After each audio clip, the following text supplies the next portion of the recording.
Hello everyone, আশা করি তোমরা সকলে আমাকে শুনতে পাচ্ছ এবং আমাকে ঠিকঠাক মতো দেখতে পাচ্ছ। এন্ড আই হোপ আমার স্লাইডও তোমরা ঠিকঠাক মতো দেখতে পাচ্ছ।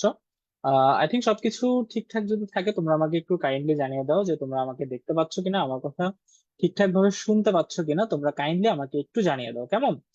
আমি দেখতে পাচ্ছি মাহবুব আলম, তারপর হচ্ছে যে প্রিয় ঘোষ, তারপরে হচ্ছে যে সামি। তোমার হচ্ছে যারা যারা আমাকে সালাম দিচ্ছ তাদের সকলের জন্য ওয়ালাইকুম আসসালাম। আর যারা হ্যালো দিচ্ছ তাদের সকলের জন্য হ্যালো। আশা করি তোমরা সকলেই ভালো আছো। সামনে যেহেতু আমাদের পরীক্ষা এবং আমাদের মোটামুটি আমরা একটা ঈদ ভ্যাকেশন কাটাইছি, আশা করি তোমরা এই ভ্যাকেশনের মধ্যে অনেক ভালো মতো করে পড়াশোনাও করছো। আর শুধুমাত্র হচ্ছে যে পড়াশোনা না, অনেক ভালো মতো করে প্রিপারেশন নেওয়ার জন্য যতটুকু কাজ করা দরকার আশা করি তোমরা সকলেই সেই কাজটুকু করেছো, এবং তোমাদের সামনের এক্সামের জন্য অবশ্যই শুভকামনা। সো আমি চাচ্ছিলাম যে আমাদের আইসিটির মধ্যে যে বিষয়গুলো সব থেকে বেশি ইম্পর্টেন্ট, যে হচ্ছে যে টপিক গুলো সব থেকে বেশি ইম্পর্টেন্ট এবং যে জায়গায় আমার স্টুডেন্টরা সব থেকে বেশি ভুল করে, এই এমসিকিউ গুলো যদি সলভ করে দেওয়া যায় তাহলে আশা করি আমাদের যে পড়াশোনাটা আছে, আমাদের যে ভুল পয়েন্ট গুলো আছে, ওই ভুল করার যে পয়েন্ট গুলো আছে ওই ভুল করার পয়েন্ট গুলো থেকে আমরা ওভারকাম করতে পারবো।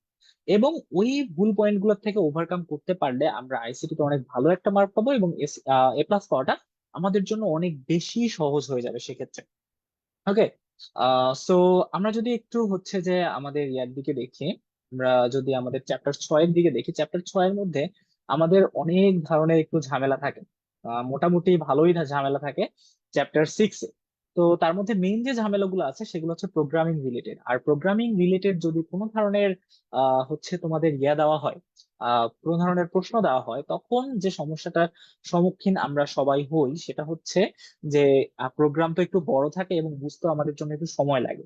তো বুঝতে যেহেতু সময় লাগে সেহেতু আমাদের হচ্ছে যে একটু অ্যান্সার করতেও আমাদের ভালোই টাইম লাগে। সো এই যে বিষয়টা আছে এই বিষয়টাকে আমরা একটু ভালো মতো করে দেখবো, খুব ইজিলি কিভাবে আমরা বড় বড় প্রবলেম গুলা সলভ করতে পারি সেটাও একটু আমরা ভালোভাবে দেখার চেষ্টা করবো আজকের ক্লাসে।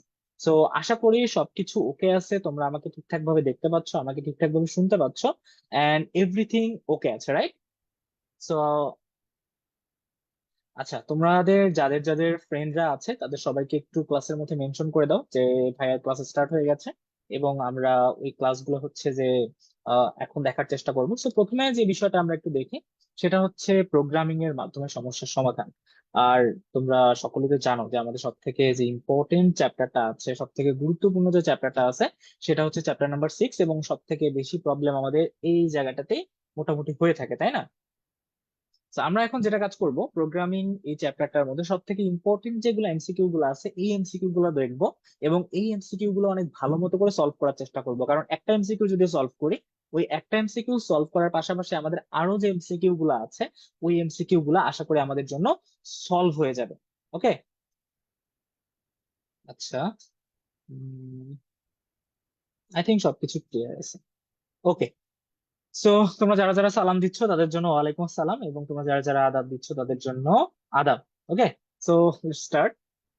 আমরা আমরা জাস্ট হচ্ছে যেগুলা ইজি সেগুলো আমি একটু ওভারকাম করে যাব, আর আশা করি এই জিনিসগুলো তোমাদের জানার কথা। আমরা যদি একটু ভালো মতো করে দেখি, আমি আমার পরিচয়টা দিয়ে নেই। আমার নাম হচ্ছে মোহাম্মদ আরিফ হাসান এবং আমি তোমাদের সাধারণত আইসিটি ক্লাস নিয়ে থাকি। সো এখন যদি আমরা একটু দেখি আমাদের এই যে যে এমসিকিউ গুলো আছে এই এমসিকিউ গুলো সবগুলোই ইম্পর্টেন্ট, এবং এই এমসিকিউ গুলো তুমি যতগুলাই দেখবা, আমি যে কয়েকটা এমসিকিউ তোমাদের পড়াবো, এই কয়েকটা এমসিকিউ আমি হলফ করে বলতে পারি যে 100% তোমাদের পরীক্ষায় আসবেই। মানে সবগুলো আসবে না, সবগুলো আসতে আসলে তো হয়ে যেত, তাই না? তো সবগুলো আসবে না, এখান থেকে বেস্ট যে এমসিকিউ গুলো আছে ওই ওই রকম করে ঘুরে ফিরে আসতে পারে। সাপোজ আমি এখানে লিখছি যে মনে করো বাইনারি কোডকে কি ভাষায় বলা হয়, বা বাইনারি কোডকে কি ভাষা বলা হয়। তো বাইনারি কোড বলতে কি বোঝায়? বাইনারি কোড বলতে 1 and 0 বোঝায়, তাই না? তো বাইনারি বলতে আমরা সাধারণত কি বুঝি? 1 and 0, এই দুইটা জিনিস সাধারণত আমরা বুঝে থাকি। তো এই যে বাইনারি কোড ভাষাকে সাধারণত কি বলা হয়, এই জিনিসগুলো যদি আমরা একটু ভালো মতো করে দেখি যে বাইনারি কোড ভাষাকে কি বলা হয়, সো আমরা এটাকে অনেক সুন্দর মতো করে আমরা চারটা অপশন এখানে পাবো। সো চারটা অপশনের মধ্যে প্রথমটা হচ্ছে মানুষের ভাষা, একটা হচ্ছে পাইথন ভাষা, একটা হচ্ছে মেশিন ভাষা, একটা ম্যাথমেটিক ভাষা। আমরা জানি যে বাইনারি কোড কি, বাইনারি কোড শুধুমাত্র 1 এবং 0। তো আমরা যখন বুঝবো যে বাইনারি কোডকে 1 0 বলা হয় এবং বাইনারি কোডকে সাধারণত মেশিন ভাষা বলা হয়, তাহলে মেশিন ভাষা কি? মেশিন ভাষা হচ্ছে 1 এবং 0। তো আমরা অটোমেটিকলি এখানে কিন্তু দুই তিনটা এমসিকিউ এর অ্যান্সার অলমোস্ট পেয়ে গেছি। তো আমি এই জন্য বলতে পারি যে আজকে আমরা যে এমসিকিউ গুলো দেখবো এগুলো হচ্ছে মাদার এমসিকিউ। মাদার এমসিকিউ মানে এই এমসিকিউ গুলা আমাদের জন্য অনেক বেশি ইম্পর্টেন্ট, এবং এই এমসিকিউ গুলার থেকেই বানায় বা ঘুরায় ফিরায় এই ধরনের এমসিকিউ আমাদের ক্লাসের জন্য আসবে। সো আমাদের জন্য এই এমসিকিউ গুলা সলভ করা একটু বেশি প্রয়োজন। তো আশা করি আমরা জানি যে বাইনারি কোডকে কি ভাষা বলা হয়, আমরা সকলেই জানি যে এটা মেশিন ভাষা বলা হয়। তবুও তোমরা চাইলে আমার সাথে একটু এই অ্যান্সার গুলো তোমরা আমার সাথে দিতে পারো, বা তোমরা হচ্ছে যে এই অ্যান্সার গুলো তোমরা এখানে সুন্দর মতো করে লিখে দিতে পারো। সো সবসময় যে লিখতে হবে এমনটা না, so তোমরা জাস্ট এই অ্যান্সার গুলো টাইপ করতে পারো নর্মালি। সো এরপর যদি আমরা একটু দেখি অনুবাদক প্রোগ্রাম বলতে কি বোঝায়, এগুলা আমাদের জন্য ইম্পর্টেন্ট, তোমাদের কাছে লেস ইম্পর্টেন্ট মনে হলেও এগুলা মোটামুটি মোটামুটি ভালো ইম্পর্টেন্ট, সো আমাদেরকে একটু মনে রাখতে হবে। সো অনুবাদক প্রোগ্রামের কয়টা, আগে বুঝতে হবে আমাদের অনুবাদক জিনিসটা কি। তো আমরা যখন একটা প্রোগ্রামিং ল্যাঙ্গুয়েজ লিখবো, ওই প্রোগ্রামিং ল্যাঙ্গুয়েজটা লিখার জন্য ওই প্রোগ্রামিং ল্যাঙ্গুয়েজটা আমরা জানি কম্পিউটার শুধুমাত্র মেশিন ভাষা বুঝতে পারে, 1 and 0, এই দুইটা বাদে কম্পিউটার আর কোনো ভাষা বলতে পারে বলো তো?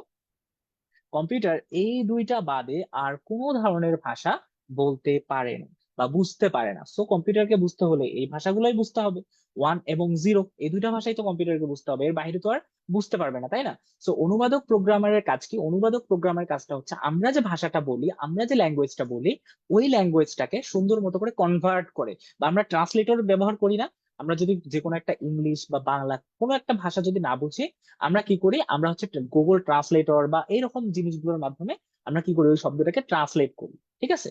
ঠিক তেমন আমাদের অনুবাদক প্রোগ্রামার কি? অনুবাদক প্রোগ্রামার হচ্ছে আমরা যে প্রোগ্রামিং ল্যাঙ্গুয়েজটা লিখি, ওই প্রোগ্রামিং ল্যাঙ্গুয়েজটাকে কি করে রূপান্তর করে, বা ওই প্রোগ্রামিং ল্যাঙ্গুয়েজটাকে সে সুন্দর মতো করে অনুবাদ করে 1 এবং 0 বা মেশিন ল্যাঙ্গুয়েজে কনভার্ট করে, সেটাকে আমরা বলি সাধারণত অনুবাদক প্রোগ্রামার।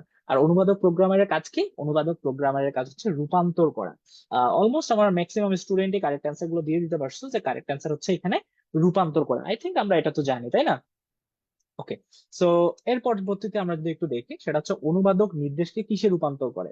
অনুবাদক যে নির্দেশগুলো আছে বা যে কোড গুলা করি, ওই কোড গুলাকে আমরা সাধারণত নির্দেশ বলতে পারি, ওই কোড গুলাকে আমরা কি বলতে পারি? নির্দেশ বলতে পারি। আর অনুবাদক প্রোগ্রাম এই নির্দেশগুলোকে কিসে রূপান্তর করে? আমরা অবশ্যই জানি ওই প্রোগ্রাম গুলাকে মেশিন কোডে রূপান্তর করে। সো মেশিন কোড জিনিসটা কি? মেশিন কোড মানে হচ্ছে 1 এবং 0। ওই যে আমি তোমাদেরকে একটু আগে দেখালাম, এই যে আমরা হচ্ছে যে ল্যাঙ্গুয়েজ গুলো আছে, এই ল্যাঙ্গুয়েজ গুলো এরকম করে লিখবো, এবং সেই যে ল্যাঙ্গুয়েজ গুলা আছে ওইগুলা পরবর্তীতে কি হয়? ওই ল্যাঙ্গুয়েজ গুলাকে একটা কম্পাইলার আছে বা ইন্টারপ্রেটার আছে, অনুবাদক প্রোগ্রামার আছে, ওই অনুবাদক প্রোগ্রামার সেগুলোকে 1 0 1 0 0 1, এই 1 0 1 0 0 1 এগুলাতে কি করে দেয়? কনভার্ট করে দেয়। ঠিক আছে, তার মানে অনুবাদক কিসে রূপান্তর করে? অনুবাদক নির্দেশগুলাকে মেশিন কোডে রূপান্তর করে ফেলে। কোন কোডে রূপান্তর করে ফেলে? সাধারণত মেশিন কোডে রূপান্তর করে ফেলে, এটাই একটা নির্দেশকের কাজ। তো আমরা জানি 3 নাম্বার অ্যান্সার বি হবে। ঠিক আছে। তো এই জিনিসগুলো একটু ভালো মতো করে মনে করতে হবে, যে নির্দেশক জিনিসটা কি? নির্দেশক মানে হচ্ছে আমরা যে প্রোগ্রাম গুলো লিখি, এগুলাকে আমরা সাধারণত নির্দেশক বলতে পারি। এখন অনুবাদক প্রোগ্রামার কত ধরনের হতে পারে? একটা প্রোগ্রামিং ল্যাঙ্গুয়েজ শেখার আগে আমাদের অবশ্যই অনুবাদক সম্পর্কে জানা উচিত, কারণ ওই ল্যাঙ্গুয়েজটা শুধু আমি বুঝলে তো হবে না, তাই না? ওই ল্যাঙ্গুয়েজটাকে শুধুমাত্র আমি বুঝলে হবে? ওই ল্যাঙ্গুয়েজটাকে তো আরো অনেক মানুষকে বুঝতে হবে, বা আমাদের হচ্ছে যে কম্পিউটারকে ওই জিনিসটা বুঝতে হবে। সো কম্পিউটারকে যদি বুঝতে মানে দেয়া হয়, বা কম্পিউটারকে বুঝার জন্য আমাদেরকে যে কাজটা করতে হবে সেটা হচ্ছে দুইটা সিস্টেম আছে। এখন দুইটা সিস্টেমের মধ্যে তোমরা অনেকেই হচ্ছে যে একটু ভুলে যাও যে কোনটা আসলে কোন সিস্টেম। আসলে দুই ধরনের সিস্টেম আছে, একটা হচ্ছে কম্পাইলার আর একটা হচ্ছে ইন্টারপ্রেটার। একটা কি? একটা হচ্ছে কম্পাইলার আর একটা হচ্ছে ইন্টারপ্রেটার। এখন কম্পাইলার জিনিসটা কি আর ইন্টারপ্রেটার জিনিসটা কি? মনে করো আমি অনেকগুলো লাইন লিখলাম, ঠিক আছে, আমি অনেকগুলো লাইন এখানে লিখলাম, আমি ধরো এখানে অনেকগুলা লাইন লিখলাম, আমার 7 থেকে 8 লাইনের আমি কোড করলাম, ঠিক আছে।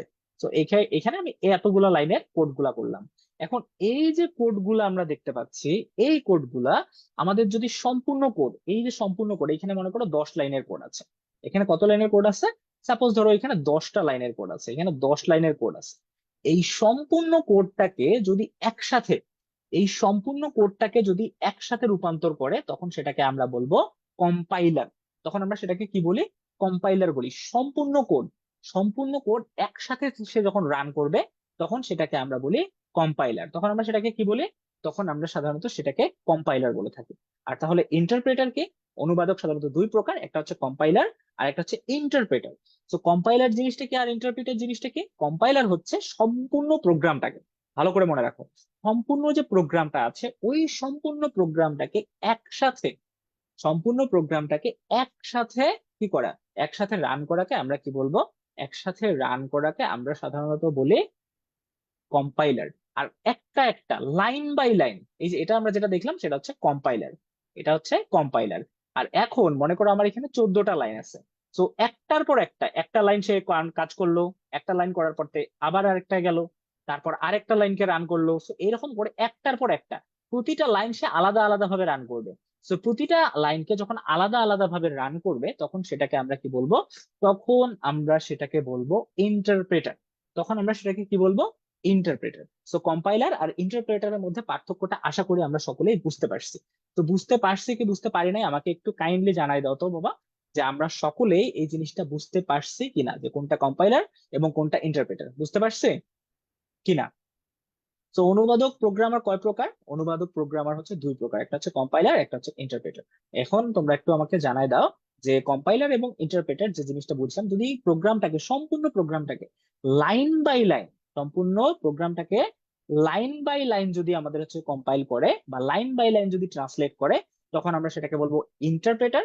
আর যদি সম্পূর্ণ প্রোগ্রামটাকে একসাথে, সম্পূর্ণ প্রোগ্রামটাকে একসাথে যদি মনে করো রান করে, তখন সেটাকে আমরা বলবো কম্পাইলার। ঠিক আছে, বুঝতে পারছে?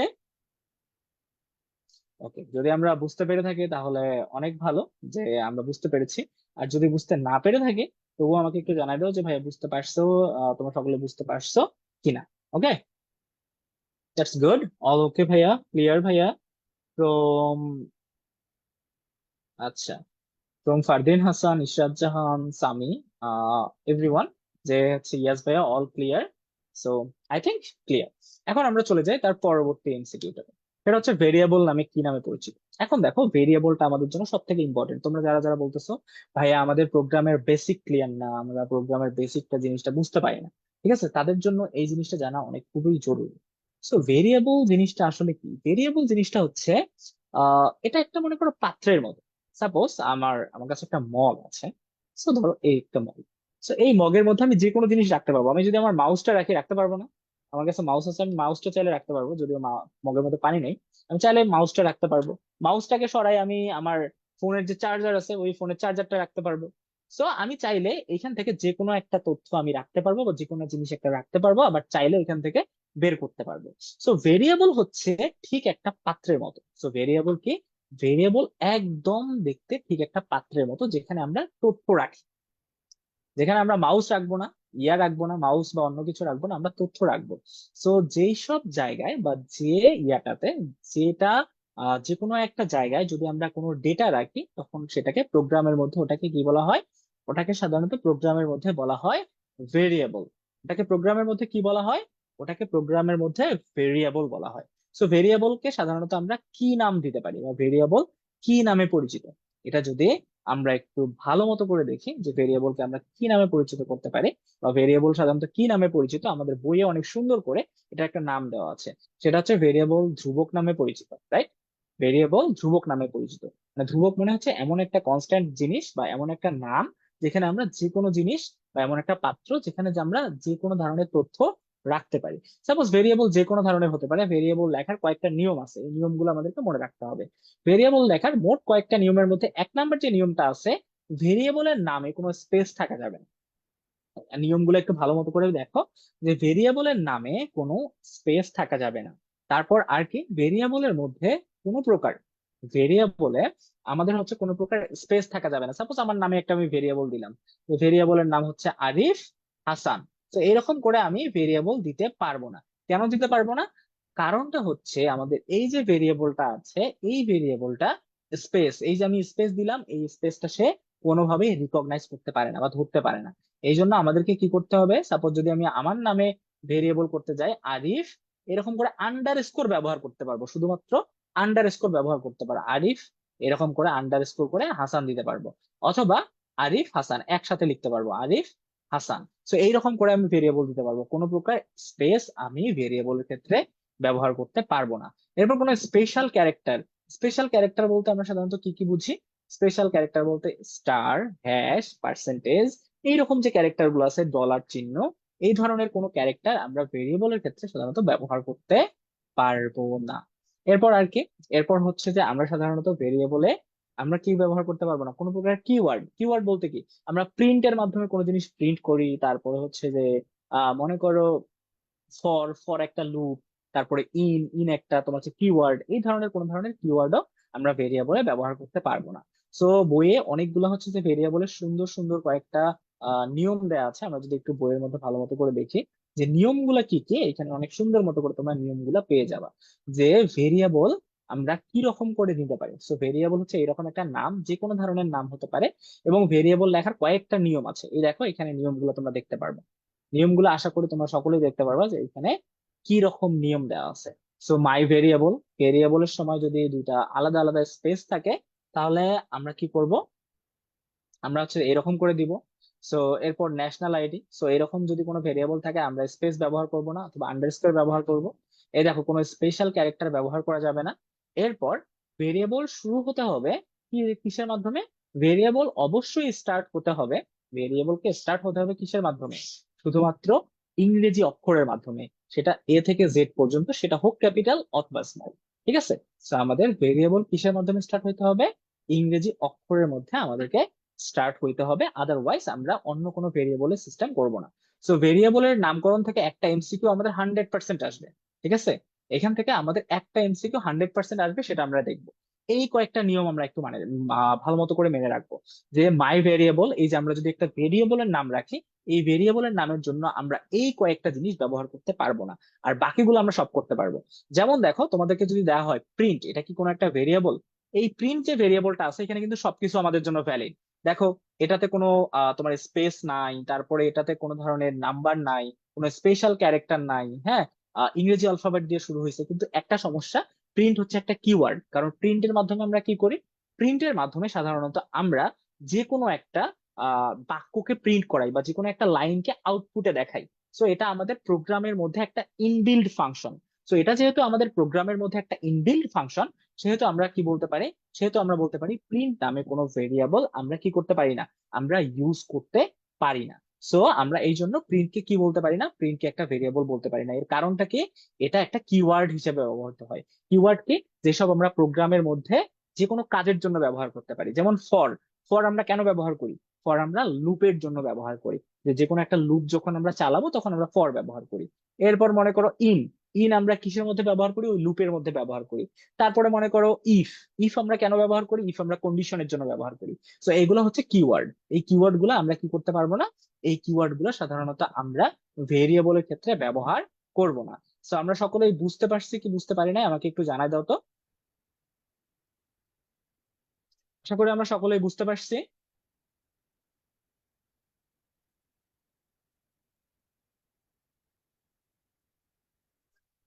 আশা করি আমরা সকলেই বুঝতে পারছি।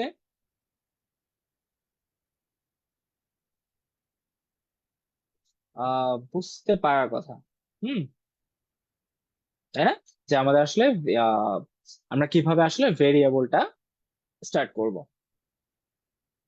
সো গট ইট, আমরা এটা আশা করি দেখতে পাচ্ছি। তো এখন আমাদের ডেটা টাইপ, এই ডেটা টাইপ এই তিনটা আমাদেরকে একটু মনে রাখতে হবে। ডেটা টাইপ কি, ডেটা টাইপ হচ্ছে আমরা ডেটা, আমরা যে কোনো ধরনের ডেটা কত ভাবে রাখতে পারি। আমাদের টোটালটা আমাদের বইয়ে মানে অনেক ধরনের ডেটা টাইপ আছে, তার মধ্যে 4 ধরনের ডেটা টাইপকে আমরা সব সময় বেশি মতো করে বা একটু ভালো মতো করে আমরা দেখার চেষ্টা করি। একটা হচ্ছে ইন্টিজার, একটা হচ্ছে ফ্লট, একটা হচ্ছে স্ট্রিং, আর একটা হচ্ছে বুলিয়ান। বুল মানে শুধুমাত্র, বুলিয়ান ডেটা টাইপ শুধুমাত্র দুইটা থাকবে, একটা ট্রু আর একটা ফলস। বুলিয়ান ডেটা টাইপ কয়টা, বুলিয়ান ডেটা টাইপ দুইটা, একটা ট্রু অথবা ফলস, এর বাইরে আর কোনো ডেটা নাই। ইন্টিজার, ইন্টিজার মানে পূর্ণ সংখ্যা। ইন্টিজার মানে আমরা কি বুঝি, ইন্টিজার মানে আমরা বুঝি পূর্ণ সংখ্যা। ইন্টিজার মানে আমরা কি বুঝি, ইন্টিজার মানে হচ্ছে পূর্ণ সংখ্যা। যেমন মনে করো ফাইভ, ফাইভ কি, ফাইভ হচ্ছে যে একটা ইন্টিজার নাম্বার, ওর আগে পিছে কিছু নাই। যার আগে পিছে কিছুই নাই তাকে আমরা সাধারণত কি বলতে পারি, ইন্টিজার বলতে পারি। ঠিক আছে, এরপর যদি আমরা একটু দেখি প্লট, প্লট মানে হচ্ছে যে নৌকার মতো ভেসে ভেসে বেড়ায় এমন না। প্লট হচ্ছে একটা ডেটা টাইপ, এবং এটা ভগ্নাংশ, এটাকে আমরা সাধারণত বলতে পারি এটা একটা ভগ্নাংশ সংখ্যা। তো আশা করি তোমরা, তোমার হচ্ছে যে ভগ্নাংশ জিনিসটা অনেক ভালো মতো করেই পারো, আদিত্য ভাই তো অনেক ভালো মতোই তো এগুলো জিনিস বোঝানোর কথা, যে আমরা পূর্ণ সংখ্যা ভগ্নাংশ সংখ্যা কাকে বলি। তো আমরা পূর্ণ সংখ্যাকে কি বলবো, আমরা পূর্ণ সংখ্যাকে বলবো ইন্টিজার, আর কোনো যদি ভগ্নাংশ থাকে তখন সেটাকে আমরা বলবো ফ্লট। এরপর স্ট্রিং কি, পৃথিবীর সবকিছু স্ট্রিং। যদি যে কোনো একটা ডেটাকে আমরা যদি ডাবল কোটেশনের মধ্যে রাখি অথবা সিঙ্গেল কোটেশনের মধ্যে রাখি, ঠিক আছে, তখন আমরা সেটাকে কি বলবো, তখন আমরা সেটাকে বলবো string. This is an string.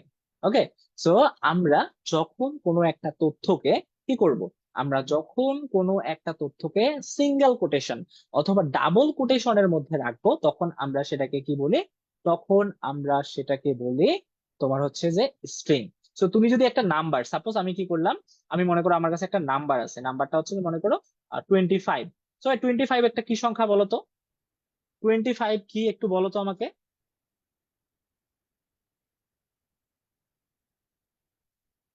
25 যে সংখ্যাটা আছে এটা কি সংখ্যা একটু আমাকে জানাও তো দেখি, যে 25 যে আমি সংখ্যাটা লিখলাম, এটা এটা কোন ধরনের ডেটা টাইপ বলো তো দেখি আমাকে। হ্যাঁ, আজকে তোমাদের তোমার হচ্ছে সবগুলো ইম্পর্টেন্ট যে এমসিকিউ গুলো আছে আজকে ক্লাসের পর, ঠিক আছে, আমি তোমাদেরকে দিয়ে দেওয়ার চেষ্টা করবো, ঠিক আছে।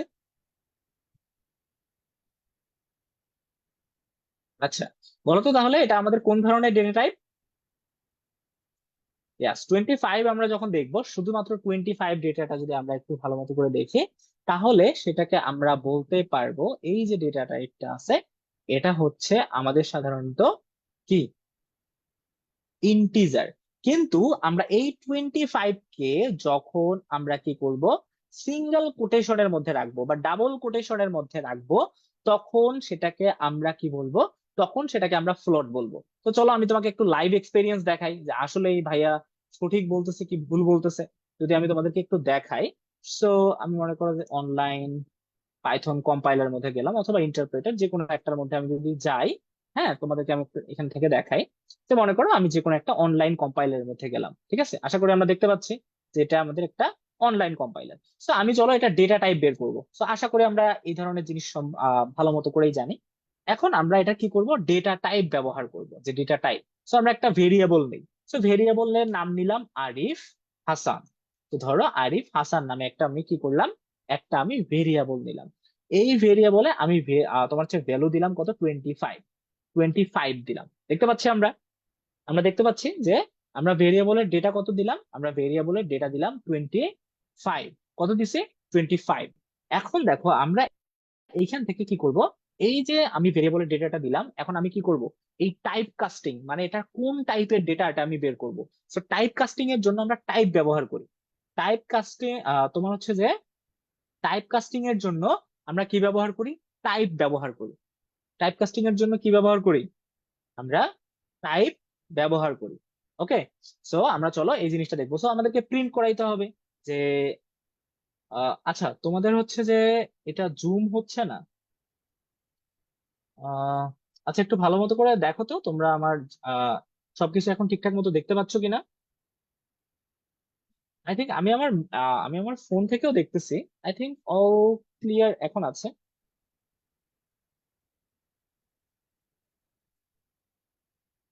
সবকিছু কি এখন ঠিকঠাক আছে, আমাকে একটু জানাও তো। ওকে, আমি তাহলে একটু ভালো মতো করে জুম করে তোমাদেরকে দেখানোর চেষ্টা করব। All good, fine. আচ্ছা, সো দেখো এইখানে একটা আমরা কি করলাম, আমরা একটা টাইপ দিই। এখন এই যে ইয়াটা আছে আমি কি করব, এটা প্রিন্ট করব। আমি যদি প্রিন্ট করি তার মানে এটা কোনো একটা ফাংশনকে প্রিন্ট করবে।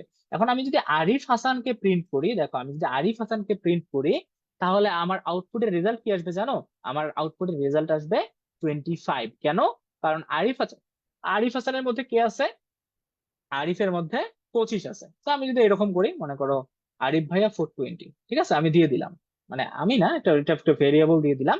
তো এখন যদি রান করি দেখো এখানে কি আসবে, এখানে আমাদের যে ভ্যালু গুলো আছে ওই ভ্যালু গুলো একদম পারফেক্ট ভ্যালুটা আসবে। তো এখানে এই ভ্যালুটা চলে আসছে। এখন যদি আমরা একটু দেখি যে এটা টাইপটা কি, তো টাইপ করার জন্য আমাদেরকে কি ফাংশন ব্যবহার করতে হবে, টাইপ ব্যবহার করতে হবে। তো আমাকে টাইপ ফাংশন ব্যবহার করতে হবে। সো আমরা টাইপ ফাংশন ব্যবহার করব। সো চলো আমরা এখানে দেখে দিই যে টাইপ। সো আমরা যখন টাইপ দিব, কার কার টাইপ কিরকম, ধরো আরিফ হাসান, আরিফ হাসান ভাইয়ার কি টাইপ। এখন আমি যে টাইপটা বের করবো ওই টাইপটা আমাকে প্রিন্ট করাইতে হবে না, যে আসলে এটা আসলেই কোন ধরনের ডেটা টাইপ। সো প্রিন্ট করার জন্য অবশ্যই আমাকে কি করতে হবে, প্রিন্ট দিতে হবে। সো আমাকে অবশ্যই প্রিন্ট দিতে হবে। সো প্রিন্ট না দিলে তো আমার এটা আউটপুট দেখাবে না, কারণ প্রিন্ট মানেই তো আউটপুট। সো আমি যখন এখন রান করব, তাহলে আরিফ হাসান যে ডেটাটা আছে এটা কোন ধরনের টাইপ, তার মানে টাইপটাকে দেখার জন্য আমরা কোন ডেটা টাইপ ব্যবহার করতেছি, টাইপটাকে দেখার জন্য আমরা সাধারণত টাইপটাকে দেখার জন্য আমরা সাধারণত কোন ফাংশন ব্যবহার করতেছি, আমরা সাধারণত টাইপ ফাংশন ব্যবহার করতেছি। এটা অনেক ইম্পর্টেন্ট একটা এমসিকিউ। তো এখন যদি আমি এখানে রান করলাম, তোমরা দেখো এখানে কি চলে আসছে। এখন এইখানে যেটা আসছে সেটা হচ্ছে ইন্টিজার ক্লাস। কোন ক্লাস চলে আসছে বলো তো? এখানে ইন্টিজার ক্লাসটা চলে আসছে। তার মানে আমাদের এইখানে যে ক্লাসটা আছে এই ক্লাসটা হচ্ছে আইএনটি অথবা ইন্টিজার ক্লাস। তো আশা করি আমরা বুঝতে পারছি যেটা ইন্টিজার ক্লাস।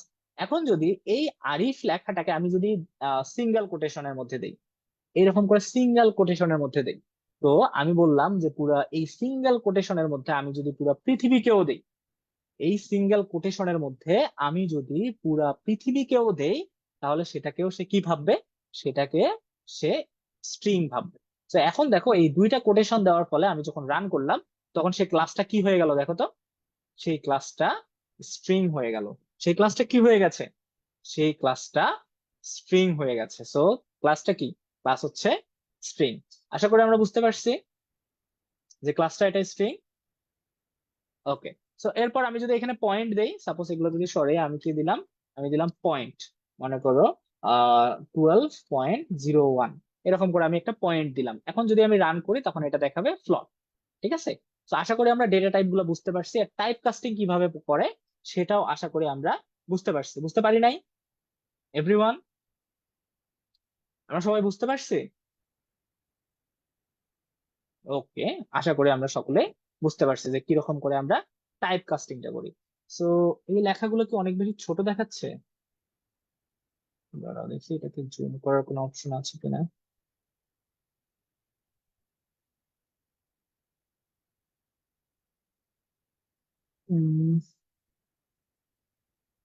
ওকে।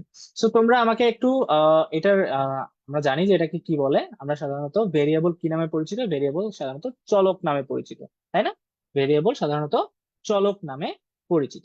ওকে। সো এখন যদি আমরা আরো একটু ভালো মতো করে দেখি যে আমাদের পরবর্তীটা কি। আচ্ছা। তো দেখো, পাইথন ভাষায় হ্যালো প্রিন্ট করার কোড কোনটি, আমরা আশা করি সকলেই জানি না যে হ্যালো প্রিন্ট করার কোড কোনটা হবে, বলতো? আমরা তো সকলে এটা জানি যে হ্যালো প্রিন্ট করার যে টাইপটা আছে এটা কোনটুকু। ঠিক আছে।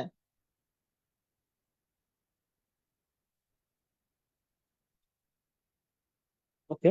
সো দেখো, পাইথন ভাষায় হ্যালো প্রিন্ট করার কোড কোনটি, কোড কোনটা হবে আশা করি আমরা জানি। যে আমরা যখন হ্যালো প্রিন্ট করতে যাব আমাকে কোন জিনিসটা করতে হবে, আমাকে অবশ্যই হ্যালো যে লেখাটা আছে এই লেখাটা কি, এই লেখাটা হচ্ছে একটা স্ট্রিং। এই লেখাটা কি, হ্যালো যে লেখাটা আছে এই লেখাটা হচ্ছে একটা স্ট্রিং। এটা একটা লেখা না? আমরা তো নাম্বার হচ্ছে যে আমাদের যদি পূর্ণ সংখ্যা হয় তাহলে সেটাকে আমরা কি বলবো, ইন্টিজার বলবো। যদি ভগ্নাংশ সংখ্যা হয় সেটাকে আমরা কি বলবো, সেটাকে আমরা ফ্লোট বলবো। কিন্তু হ্যালো, সো হ্যালো লেখার জন্য, স্ট্রিং এ প্রিন্ট করার জন্য আমাদের কি দরকার হয়, সিঙ্গেল কোটেশনের দরকার হয়।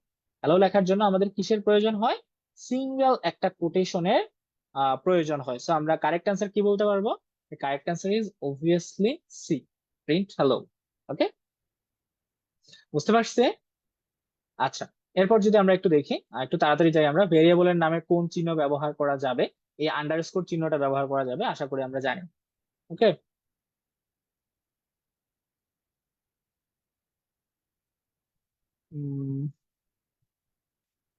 আচ্ছা, আমি তাহলে একটা কাজ করি, আমি হচ্ছে যে এই জিনিসগুলোকে একটু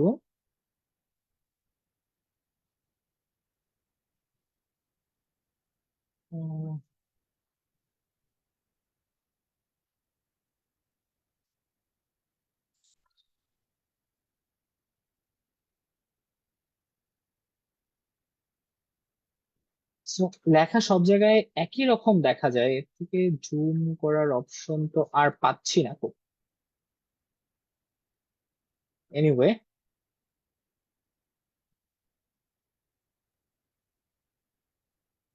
সো এর থেকে বড় আর জুম করার কোনো পসিবিলিটি আমি দেখতে পাচ্ছি না, বুঝছো?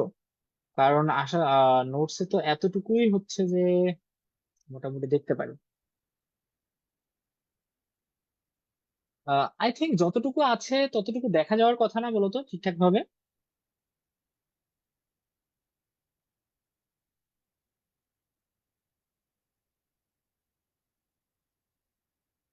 হুম, আচ্ছা। সো ভেরিয়েবলে আমরা কোন চিহ্ন ব্যবহার করতে পারবো বলো তো? ভেরিয়েবলে আমরা সাধারণত কোন চিহ্নটা ব্যবহার করতে পারবো? অবশ্যই আমরা ভেরিয়েবলে অন্য ভেরিয়েবলে আমরা সাধারণত কি কোন চিহ্নটা ব্যবহার করতে পারবো? এই আন্ডারস্কোর চিহ্নটা ব্যবহার করতে পারবো।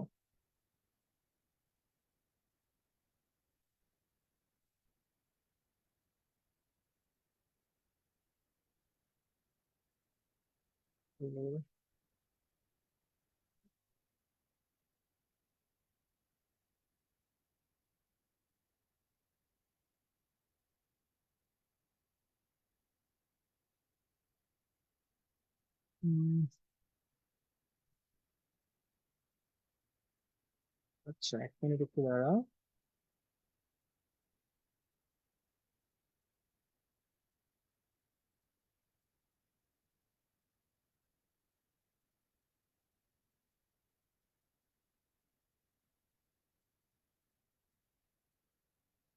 উম,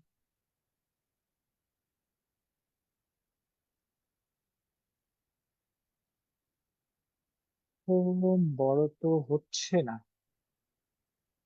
আমার স্লাইডটা একটু ছোট তো, মানে স্লাইডের হচ্ছে যে লেখাগুলো ফন্ট গুলো ছোট, যার কারণে এই অবস্থা হয়ে গেছে। It's feel so bad for this, stress হয়ে গেছে।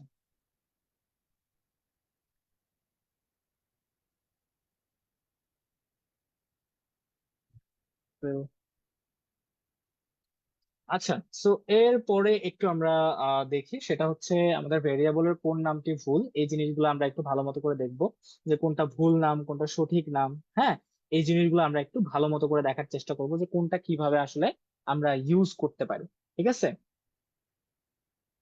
সো এরপর একটু আমরা দেখি, সো ভেরিয়েবলের কোন নামটি আমাদের জন্য সঠিক এবং কোন নামটি ভুল।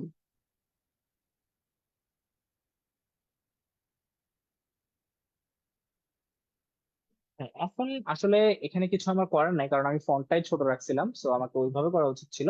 বাট আই থিঙ্ক এখন যতটুকু আছে এতটুকুর মধ্যে আমরা একটু করার চেষ্টা করি। হুম। ডেস্কটপ হচ্ছে।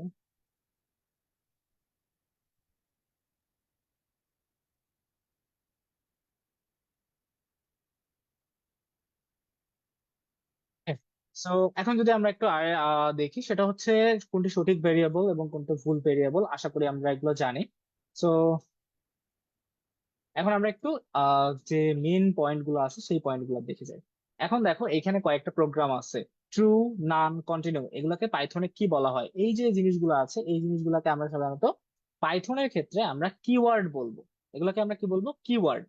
যেমন প্রিন্ট, তারপর ইনপুট, ফর, মানে পাইথনে আমরা যে জিনিসগুলো সাধারণত ব্যবহার করে থাকি এগুলোকে আমরা কি বলবো? এগুলোকে সাধারণত আমরা বলে থাকবো যে এগুলো হচ্ছে পাইথনের জন্য কিওয়ার্ড। ওকে, এগুলো পাইথনের জন্য কি? এগুলো হচ্ছে পাইথনের জন্য আমাদের কিওয়ার্ড। মুডটা এরকম চলে আসতেছে কেন?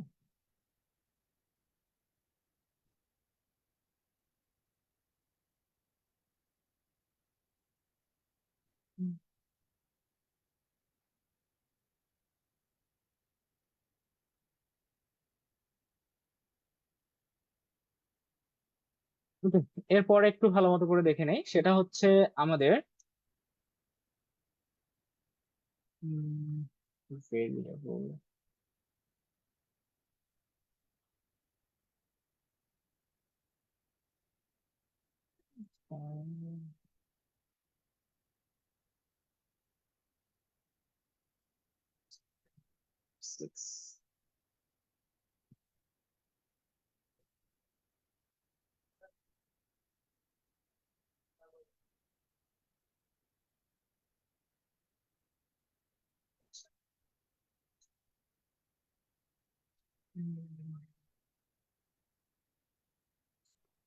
ওকে, আমরা এর পরবর্তীটাকে একটু দেখি, কারণ এখানে অলমোস্ট সবকিছু ছোট হয়ে গেছে।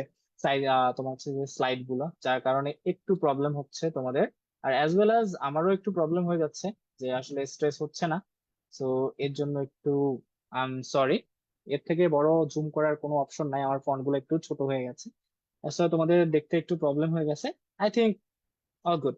সো দেখো, এরপর আমরা একটু দেখি যে এইগুলো আমরা কি বলতে পারবো। এগুলাকে আমরা সাধারণত পাইথনের প্রোগ্রাম বলে, প্রোগ্রামের মধ্যে আমরা কিওয়ার্ড বলে থাকি। এবার দেখো আমাদের প্রাইস ভেরিয়েবলের মানকে কিভাবে প্রিন্ট করা হয়। যে কোনো একটা ভেরিয়েবলের মানকে আমরা কি করি, কোনো ধরনের আপার কমা ছাড়া বা কখনো কোনো প্রকার কোটেশন ছাড়া আমরা সাধারণত এগুলা ব্যবহার করে থাকি।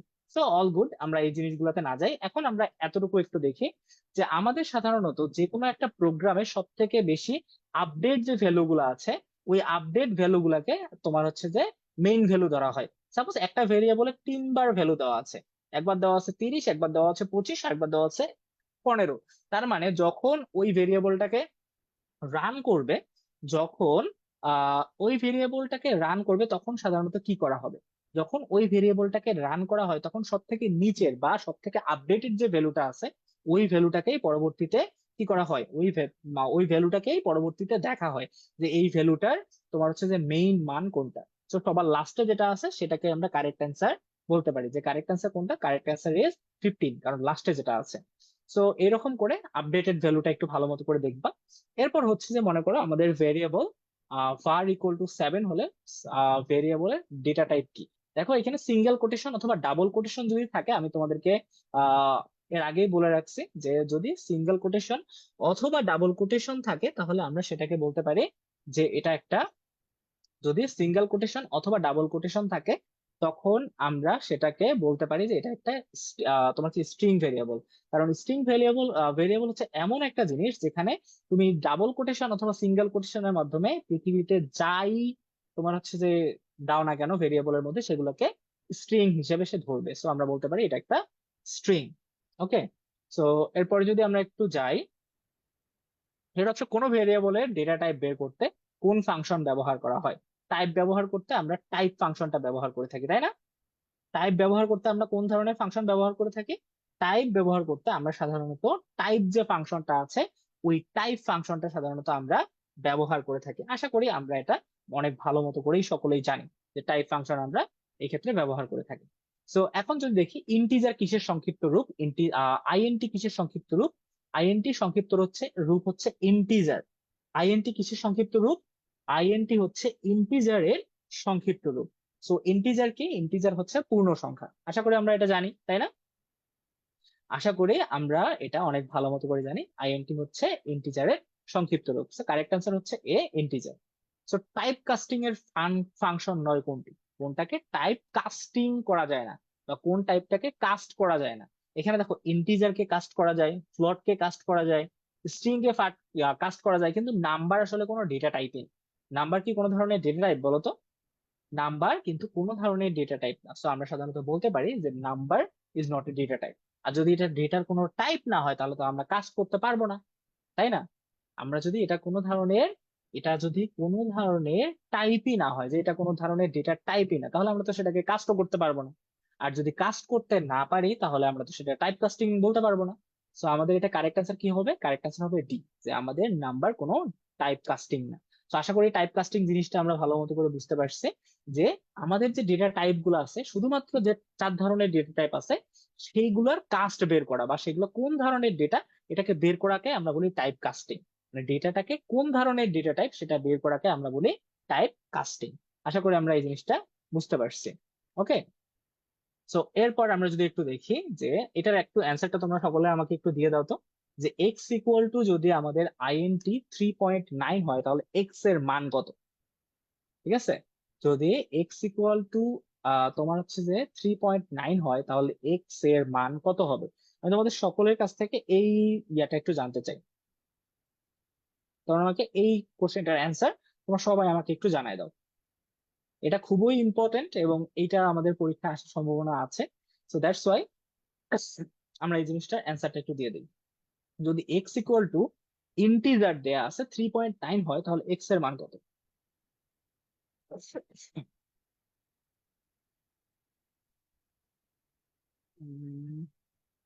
ওকে। জান্নাতুল ফারিহা, তারপর হচ্ছে যে নিপা পল,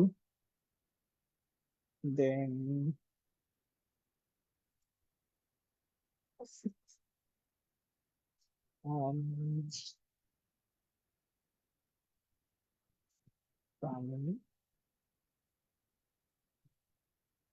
ওকে। সো ম্যাক্সিমাম যে অ্যান্সার গুলা আমি দেখতে পাচ্ছি, সো ম্যাক্সিমাম অ্যান্সার গুলো হচ্ছে আমাদের কি ইন্টিজার ডেটা টাইপ, রাইট? 3.9।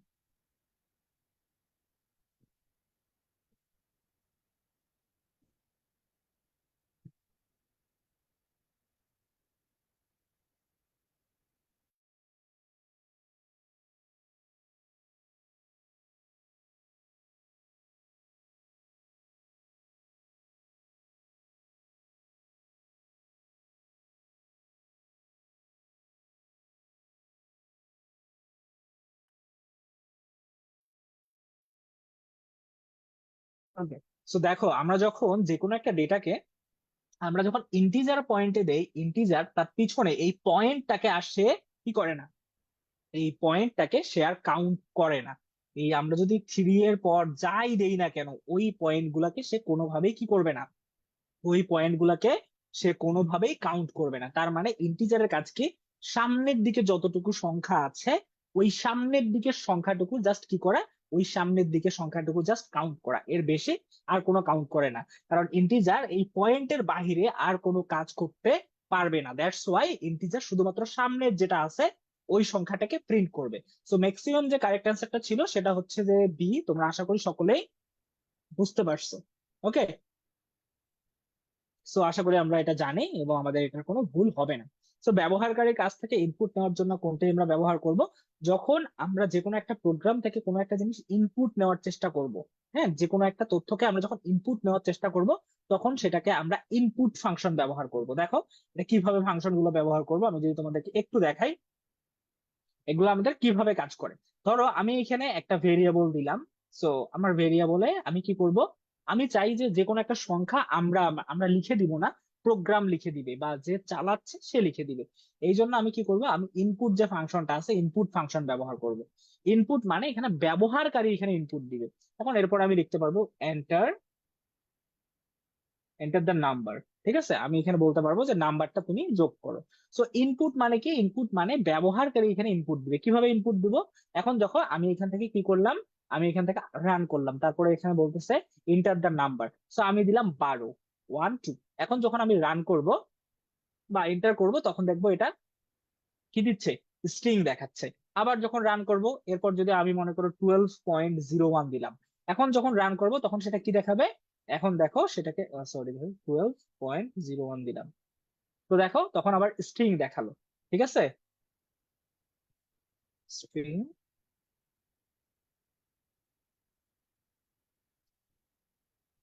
12.01, তো স্ট্রিং দেখাচ্ছে কেন, ও আচ্ছা, এইখানে আমরা এই জিনিসটা দিয়ে দিছি যার কারণে এটাকে স্ট্রিং দেখাচ্ছে।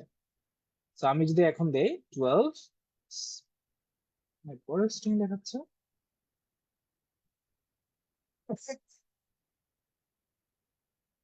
তো আমাদের ডেটা টাইপ যেটা আছে, ডেটা টাইপটা মূলত এরকম কাজ করে। তো কেন এটা বারবার স্ট্রিং দেখাচ্ছে বুঝতে পারতেছি না। উম, ধরো আমি 12 দিলাম, স্ট্রিং। আচ্ছা, আই থিঙ্ক প্রোগ্রামের মধ্যে কোনো ইরর আছে, বাট এটা ইরর থাকার কথা না। এরকম করে যা আসবে আমাদের তাই আমরা দিতে পারবো। এরপর আমরা যদি একটু তার পরবর্তীটা দেখি, ইনপুট মানে ইউজারের থেকে যে কোনো একটা জিনিসকে ইনপুট নেওয়াকে আমরা কি বলবো, আমরা ইউজারের থেকে ইনপুট এটাকে বলতে পারি। এরপর যদি আমরা একটু ভালো মতো করে দেখি, সেটা হচ্ছে যে আমাদের নিজের কিন্তু মডিউলাস অপারেটর। মডিউলাস মানে কি, ভাগশেষ বের করার জন্য যে অপারেটরটা আমরা ব্যবহার করে থাকি।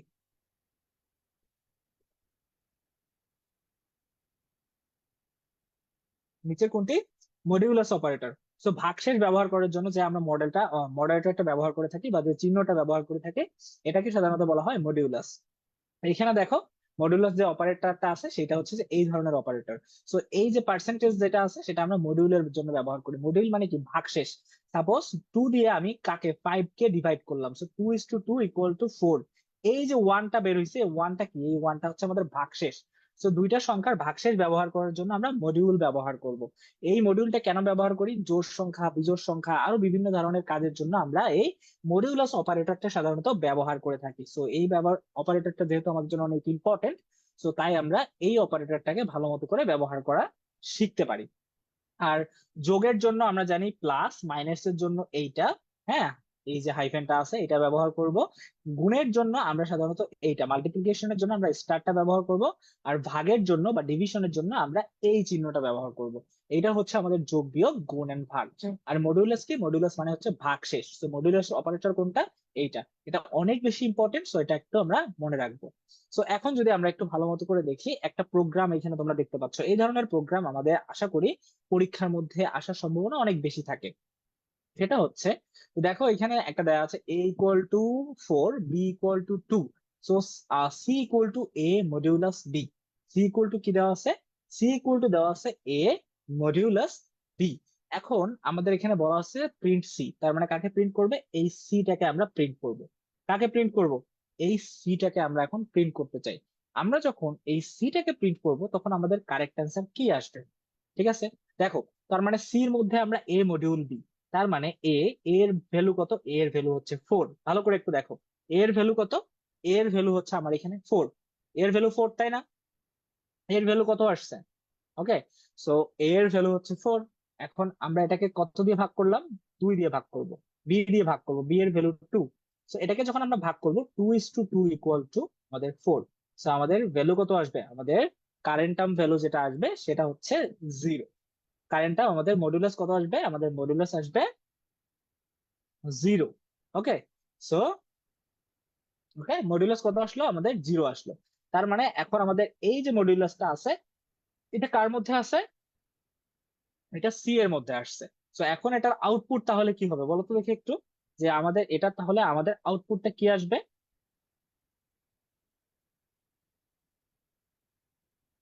এক্ষেত্রে আমাদের আউটপুটটা কি আসবে, আমাদের আউটপুটটা অবশ্যই আসবে 0। সো এ নাম্বার হবে আমাদের কারেক্ট আনসার। সো আমরা আশা করি বুঝতে পারছি যে আমাদের কেন এটা হচ্ছে যে 0 আসলো। এটা 0 আসার পিছনে কারণটা হচ্ছে যে আমাদের এইখানে যে ভ্যালুটা আছে, এই সি এর ভ্যালুটা এইরকম করে 1/1 এরকম করে আসতেছে। তো যার কারণে আমরা এটাকে কি বলতে পারবো, দ্য অ্যান্সার ইজ 0। এরপরে আমরা যদি চলে যাই, যে ইফ এবং এলস, এই কন্ডিশন বিষয়টা তোমরা অনেকেই বুঝতে পারো না, অনেকেই তোমাদের ঝামেলা হয় যে কন্ডিশনের বিষয়টা তোমরা অনেকেই হয়তো বা বোঝো না। ওকে, যে ভাইয়া কন্ডিশন অপারেটর কিরকম, কন্ডিশন কিভাবে কাজ করে। ওকে, এটা একটু দেখি। কন্ডিশন মানে হচ্ছে শর্ত। কন্ডিশন মানে হচ্ছে আমাদের শর্ত দেওয়া। সাপোজ আজকে মনে করো তোমাদের সাথে আমার একটা, ধরো যে কোনো একটা শর্ত দেই, মনে করো আগামীকাল যদি বৃষ্টি হয় তাহলে আমি স্কুলে যাব না। তোমরা তো আর এমনিতেও স্কুলে যাবে না, আমি জানি। তোমাদের স্কুল বাদ, বাই বাই টাটা হয়ে গেছে, তাই না? সো এরপরেও যদি আমরা একটু ভালো মতো করে দেখি, যে আমাদের সাধারণত মনে করো তোমাকে একটা কন্ডিশন দিলাম, আগামীকাল যদি বৃষ্টি হয় তাহলে আমরা কি করব, তাহলে আমরা স্কুলে যাব না। আর যদি বৃষ্টি না হয় তাহলে আমরা কি করব, তাহলে আমরা স্কুলে যাব। তো এইরকম কন্ডিশন আমরা ছোটবেলায় অনেক দেখছি, অনেক করছি, তাই না? করছি কিনা, করছি। ওকে, করছি তো, তাই না? সো এই হচ্ছে আমাদের সেই কন্ডিশন। তো আমাদের কন্ডিশনের কাজটা কি, কন্ডিশনের কাজ হচ্ছে এরকম করে শর্ত বেঁধে দেওয়া। তো আমরা কি করলাম, যদি আগামীকাল বৃষ্টি হয় তাহলে আমরা স্কুলে যাব, আদারওয়াইজ কি করব না, আদারওয়াইজ আমরা যাব না। ঠিক আছে, এটা সরি, বৃষ্টি হলে আমরা যাব না, আর বৃষ্টি হলে আমরা কি করব, যাব। এখন কালকে সকালে উঠে আমাদের বৃষ্টি শুরু হয়ে গেল। সকালে আমরা ঘুম থেকে উঠছি, যেই না উঠছি তেই না বৃষ্টি শুরু হয়ে গেছে। তাহলে আমরা কি স্কুলে যাব, বলো তো? আমরা কি তাহলে স্কুলে যাব? না, আমি আসলে কমেন্ট দেখতেছি কিন্তু কমেন্ট একটু ফ্রিজ হয়ে আছে, বুঝছো? তো আমি আসলে কমেন্ট দেখতেছি, কমেন্টটা একটু ফ্রিজ হয়ে আছে, যার কারণে কমেন্ট গুলো দেখতে আমার মোবাইল দিয়ে একটু ঝামেলা হচ্ছে, একটু কষ্ট হচ্ছে। হুম। হ্যাঁ, তোমরা জাকি ভাইয়ের সঙ্গে একটু কথা বলে দেখতে পারো। জাকি ভাইয়া অনেক ভালো কৃষি কাজ করতে পারে, বাট আপাতত জাকি ভাই কোনো কাজ করতে হয়তো বা পারবে না, কারণ তার অনেক মনে করো হচ্ছে যে নিকট আত্মীয়ের হচ্ছে যে অ্যাক্সিডেন্ট হয়ে গেছে, যার কারণে উনি হচ্ছে যে একটু ডিস্টার্ব আছে। বাট আশা করি উনি যখন ব্যাক করবে তখন তোমাদেরকে অনেক ভালো মতো করে এই জিনিসগুলা করে দেওয়ার চেষ্টা করবো, ঠিক আছে? সো এগুলো নিয়ে খুব বেশি একটা মন খারাপ করার কিছু নাই। ওকে। আচ্ছা, মনেও বলতেছে আমি যাব যদি আরিফ ভাই ক্লাস নিতে আসে। বৃষ্টির সময় আমার মতো টিচারও ক্লাস নিতে যাবে না, বুঝছো? সো এখন দেখো, যদি একাধিক শর্ত যাচাইয়ের জন্য ইফ ও এলস এর পাশাপাশি এখন দুইটা আছে। ইফ, যদি বৃষ্টি আসে তাহলে আমরা কি করব, তাহলে আমরা স্কুলে যাব। আর যদি বৃষ্টি না আসে তাহলে আমরা স্কুলে, সরি, যদি বৃষ্টি আসে তাহলে আমরা স্কুলে যাব না, যদি বৃষ্টি না আসে তাহলে আমরা স্কুলে যাব। এখন ধরো প্রচুর রোদ, এতটাই রোদ যে তোমরা একদম সৌদি আরবের মতো ইয়া আল্লাহ হাবিবি হয়ে গেছে। এখন তোমরা এত রোদেও স্কুলে যেতে পারতেছো না, ঠিক আছে? অতিরিক্ত পরিমাণ মানে রোদ, হ্যাঁ, অনেক বেশি সানি সানি একটা ডে। তো তখন কি করবা? তখন তোমাদের ইচ্ছা করবে পানির মধ্যে একটু গোসল টোসল করা। তো এইখানে যদি একাধিক শর্ত, এখানে একটা শর্ত মতো দেওয়া আছে, যদি বৃষ্টি আসে তাহলে স্কুলে যাব, আর যদি বৃষ্টি না আসে স্কুলে যাব না। এখন ধরো আকাশে মানে প্রচুর আকাশের অবস্থা বাজে, একদম অনেক আকাশ অনেক অন্ধকার করছে, আর প্রচুর বাতাস হচ্ছে একদম, মানে আকাশের অবস্থা অনেক গ্লুমি। সেই শর্ত তো আর নাই, এই ধরনের শর্ত তো আমাদের কোনো দেওয়া হয় নাই। সো যদি দুইটা শর্তের থেকে বেশি আরো কোনো শর্ত আমরা আরোপ করে থাকি, যদি দুইটা শর্তের বেশি আমরা আরো বেশি শর্ত দিয়ে থাকি, তখন আমরা সেই শর্তটাকে কি বলবো? তখন আমরা সেই শর্তকে আমরা বলবো এলস, না সরি, অ্যালিফ। সো অ্যালিফ হচ্ছে একাধিক শর্ত যখন আমরা ব্যবহার করব তখন আমরা কি ব্যবহার করব? অ্যালিফ। যেমন ধরো যে আজকে সকালে যদি আমাদের বৃষ্টি হয় তাহলে আমরা কি করব না, তাহলে আমরা স্কুলে যাব না, ঠিক আছে? যদি অনেক বেশি রোদ হয় তাহলে আমরা একটু আহ কি করব, পুকুরে গিয়ে সুইমিং করব, ঠিক আছে? এরপর মনে করো যদি আকাশে অনেক বাতাস থাকে, অনেক বেশি বাতাস, আকাশ অনেক খারাপ থাকে, তখন ধরো আমি হচ্ছে কি করব, তখন আমি একটু ধরো বন্ধুদের সাথে হচ্ছে যে ছোটবেলায় আমি তো আম কুড়াইতাম, তো এখন যেহেতু আমের সিজন, তো আম কুড়াইতে যাব। এরপর হচ্ছে যে মনে করো এলস, যদি মনে করো সবকিছু ঠিকঠাক থাকে, আমাদের মন যদি ভালো থাকে, যদি মন ভালো থাকে তাহলে স্কুলে যাব। এলস, যদি এই কাজগুলোর মধ্যে একটাও না করি তাহলে আমরা স্কুলে যাব। তো সবগুলো আমরা ইফ ব্যবহার করতে পারি না, ইফ একটা ব্যবহার করতে পারবো, এলস একটা ব্যবহার করতে পারবো। তো বাকিগুলোর জন্য আমরা কি ব্যবহার করব? বাকি যে শর্তগুলো আছে ওই শর্তগুলোর জন্য আমরা ব্যবহার করব অ্যালিফ। ওই শর্তগুলোর জন্য আমরা কি ব্যবহার করব? ওই শর্তগুলোর জন্য আমরা অ্যালিফ ব্যবহার করব। বুঝতে পারছি? বাকি শর্তগুলোর জন্য আমরা কি ব্যবহার করব? অ্যালিফ ব্যবহার করব। আমরা সকলে বুঝতে পারছি কি বুঝতে পারি না একটু আমাকে জানাই দাও তো তোমরা সকলেই। আশা করি আমাদের বুঝতে পারার কথা, রাইট? সো এখন চলে যাই, একটা লুপের ভিতরে যদি আরেকটা লুপ থাকে, সাপোজ আমি একটা লুপ এখানে দিলাম, একটা লুপের ভিতরে আরেকটা লুপ যদি দেই, মানে একটা কন্ডিশনের মধ্যে আরেকটা কন্ডিশন যদি আমি ফেলে দেই, তখন সেটাকে বলা হয় নেস্টেড লুপ। তখন সেটাকে কি বলা হয়? নেস্টেড লুপ বলা হয়। সো নেস্টেড জিনিসটা কি? নেস্টেড জিনিসটা হচ্ছে একটার ভিতরে, নেস্টেড জিনিসটা কি? নেস্টেড হচ্ছে একটার ভিতরে, ঠিক আছে? সেটাকে বলা হয় নেস্টেড লুপ। বুঝতে পারছি? সো নেস্টেড লুপটার মানে কি? নেস্টেড লুপটা আমরা তখনই ব্যবহার করব যখন আমরা একটার ভিতরে আরেকটা। এখন ধরো আমাদের কাছে একটা কন্ডিশন আমরা ব্যবহার করি, যে যদি সাপোজ এখানে আমরা কি করলাম, আমরা একটা তোমার হচ্ছে যে ছোট্ট একটা প্রোগ্রাম লিখলাম। সো প্রোগ্রামটা কি? দেখো, যদি মনে করো আমরা একটা নাম্বার, ধরো তোমরা নাম্বার পাইছো, ইফ, যদি তোমার বয়স 40 হয়, হ্যাঁ, সরি আমরা এজ দিলাম, ধরো এজ দিলাম আমরা 40, 40 দিলাম। ইফ তোমার বয়স যদি 40 হয়, ইফ তোমার হচ্ছে এজ ইকুয়াল টু তোমার হচ্ছে, sorry, greater than equal two 40 হয়, তাহলে আমরা বলতে পারবো যে হ্যাঁ, ইয়েস ইউ ক্যান ভোট, তুমি ভোট দিতে পারবা, ঠিক আছে? কোনো কিছু কিছু মানুষের মতো আমরা ভোট দিতে পারবো।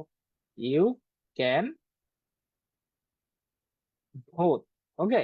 আর যদি এখানে এজ হিসাবে আমরা যেটা দেওয়ার কথা সেটা আমরা পরবর্তীতে দিব, যদি তোমার বয়স 40-এর থেকে 40 অথবা তার থেকে বেশি হয় তখন তুমি ভোট করতে পারবা। এলস, এলস, হ্যাঁ, তোমাকে কি বলতেছে? যে তুমি মানে ভোট দিতে পারবা না। Else you can not vote. Okay. You are a পিচ্ছি, তুমি ভোট দিতে পারবা না। So, তোমার আবার কিসের ভোট, তাই না? তুমি কি দেশের নাগরিক নাকি, তোমার আবার কিসের ভোট? সো ধরো আমি এখানে কন্ডিশন দিলাম, কন্ডিশন কি, যদি আমাদের এজটা কত হয়, যদি আমাদের এজটা, যে আমাদের যে বয়সটা আছে, এই বয়স আমি এখানে যতটাই দিব, ওই বয়স যদি কি 40-এর থেকে বেশি হয়, তাহলে আমরা বলতে পারবো ইয়েস ইউ ক্যান ভোট, হ্যাঁ তুমি এখন বাংলাদেশের নাগরিক। আদারওয়াইজ তুমি কি করতে পারো, আরে তোমার আবার কিসের ভোট। ঠিক আছে। সো এটাতে একটা ইরোর দেখাবে, কারণ আমি ভেরিয়েবলে কোনো ভ্যালু ভ্যালু দেই নাই। সো ভ্যালু আমি দিলাম, তোমার বয়স ধরো এখন 16 বছর। সো তোমাকে যখন যখন আমরা এখন রান করব, তখন কি বলবো, যে আরে ইউ আর এ পিচ্ছি, তোমার আবার কিসের ভোট। তো চলো এখন আরিফ ভাইয়াকে একটু দেখি, আরিফ ভাইয়ার বয়স হচ্ছে 25। সো আরিফ ভাইয়াকে যখন রান করব, সো স্টিল কারো কারো মতে আই এম এ পিচ্ছি। ওকে, সো আমারও কিসের ভোট। সো এখন যদি আমরা আবার একটু দেখি, যে যদি আমার বয়স 40 বা তার থেকে বেশি হয়, তো আমি যখন আমার বয়সটা এখানে দিব 40, তখন আমি কি করতে পারবো, yes you can vote. Okay. So greater than equal to মানে এইটা অথবা তার থেকে সমান, এগুলো হচ্ছে আমার ইফ, মানে আমাদের একটা কন্ডিশন দিলাম। এখন অ্যালিফ মানে কি, অ্যালিফ মানে তোমার হচ্ছে যে তোমার আরেকটা, এই কন্ডিশনের মধ্যে আরেকটা কন্ডিশন। ঠিক আছে। তো অ্যালিফ হচ্ছে এই কিছু আরেকটা কন্ডিশন। সো অ্যালিফ, তোমার এইজ যদি 30-এর থেকে বেশি হয়, সাপোজ তোমার বয়স যদি 30-এর থেকে বেশি হয়, হ্যাঁ, এখানে প্রিন্ট করবে তোমার ভোট দেওয়ার বয়স হয়েছে, মানে ভোট দেওয়ার বয়স হয় নাই, কিন্তু তুমি দেশের নাগরিক, সাপোজ এখানে যে কোনো একটা হযবরল। তো আমি যদি এরকম করে একটা ইয়া করে দেই, এখন যদি আমি রান করি আর আমার বয়স যদি এখানে দেই, যে আমার বয়স 30 বছর, ধরো 32 দিলাম, আমি দিলাম 32, তখন কোন প্রোগ্রামটা এক্সিকিউট হবে, এই প্রোগ্রামটা এক্সিকিউট হবে। সো এই হচ্ছে আমাদের প্রোগ্রামের কাজ। সো প্রোগ্রামের মধ্যে অ্যালিফ আমরা কখন ব্যবহার করব, একাধিক কাজের জন্য। আর লুপ, একটার মধ্যে আরেকটা লুপ, সাপোজ ফর, হ্যাঁ আমি এখানে দিলাম যে ফর, ফর মনে করো আই ইন রেঞ্জ, এরকম করে আমরা লুপ লিখি, তাই না? So, এই একটা লুপের মধ্যে যদি আমরা আরেকটা দেই, ফর জে ইন রেঞ্জ, তো আমি যদি এরকম করে একটা লুপের মধ্যে, একটা লুপের মধ্যে যদি আরেকটা লুপ যদি আমি ভিতরে দিয়ে দেই, তখন সেই লুপটাকে আমরা কি বলবো, নেস্টেড লুপ বলবো। ওকে, এই হচ্ছে আমাদের নেস্টেড লুপ। এরপর আমরা যদি একটু দেখি, যে for I in range 1 and 7, এখানে যদি আমরা হ্যালো প্রিন্ট করি, এখানে যদি আমরা হ্যালো লেখাটাকে প্রিন্ট করি, তাহলে হ্যালোটা কতবার প্রিন্ট করবে বলো তো দেখি। এখানে যদি আমি হ্যালোটাকে প্রিন্ট করি, তাহলে এই হ্যালোটাকে কতবার প্রিন্ট করবে?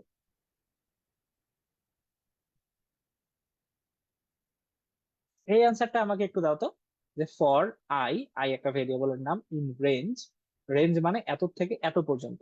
এখন আমি এটাকে কি করব, এই এক থেকে শুরু হবে, এটা কত পর্যন্ত চলবে, 1 থেকে শুরু হবে, 7 পর্যন্ত চলবে। সো এইখানে, এইখানে হ্যালো কতবার প্রিন্ট হবে, কে কে আমরা বলতে পারবো? এখানে আমরা কে কে বলতে পারবো বলো তো। 1 থেকে শুরু হবে, 7 পর্যন্ত চলবে, এখানে কতবার প্রিন্ট হবে? সো প্রথমে দেখো, for I in range, for মানে লুপ, একটা কাজ বারবার করবে। এখন লুপের কেন প্রয়োজন আমাদের, এখন একটা জিনিস আমাদেরকে মনে রাখতে হবে, যে লুপের জিনিসটা কেন প্রয়োজন। লুপ মানে হচ্ছে একটা কাজ বারবার করা। সাপোজ তোমাকে পাইথনে অনেকজন বললো যে তোমাকে কি করতে হবে, 1 থেকে 100 পর্যন্ত তোমাকে প্রিন্ট করাইতে হবে, তখন তুমি কি করবা, প্রিন্ট, ধরবা পুরি প্রিন্ট করবা 1, তারপরে আবার করবা প্রিন্ট করবা 2, এরকম করে তোমাকে অনেকবার প্রিন্ট করতে হবে। তো এরকম করে প্রিন্ট করলে 1 থেকে 100, 1 বাই 1 এমন করে হবে। কিন্তু তোমাকে যদি এইরকম করে, তাহলে যদি 100টা পর্যন্ত প্রিন্ট করতে চাই, আমাকে 100টা লাইন এরকম করে লিখতে হবে না? লিখতে হবে কি লিখতে হবে না বলো তো?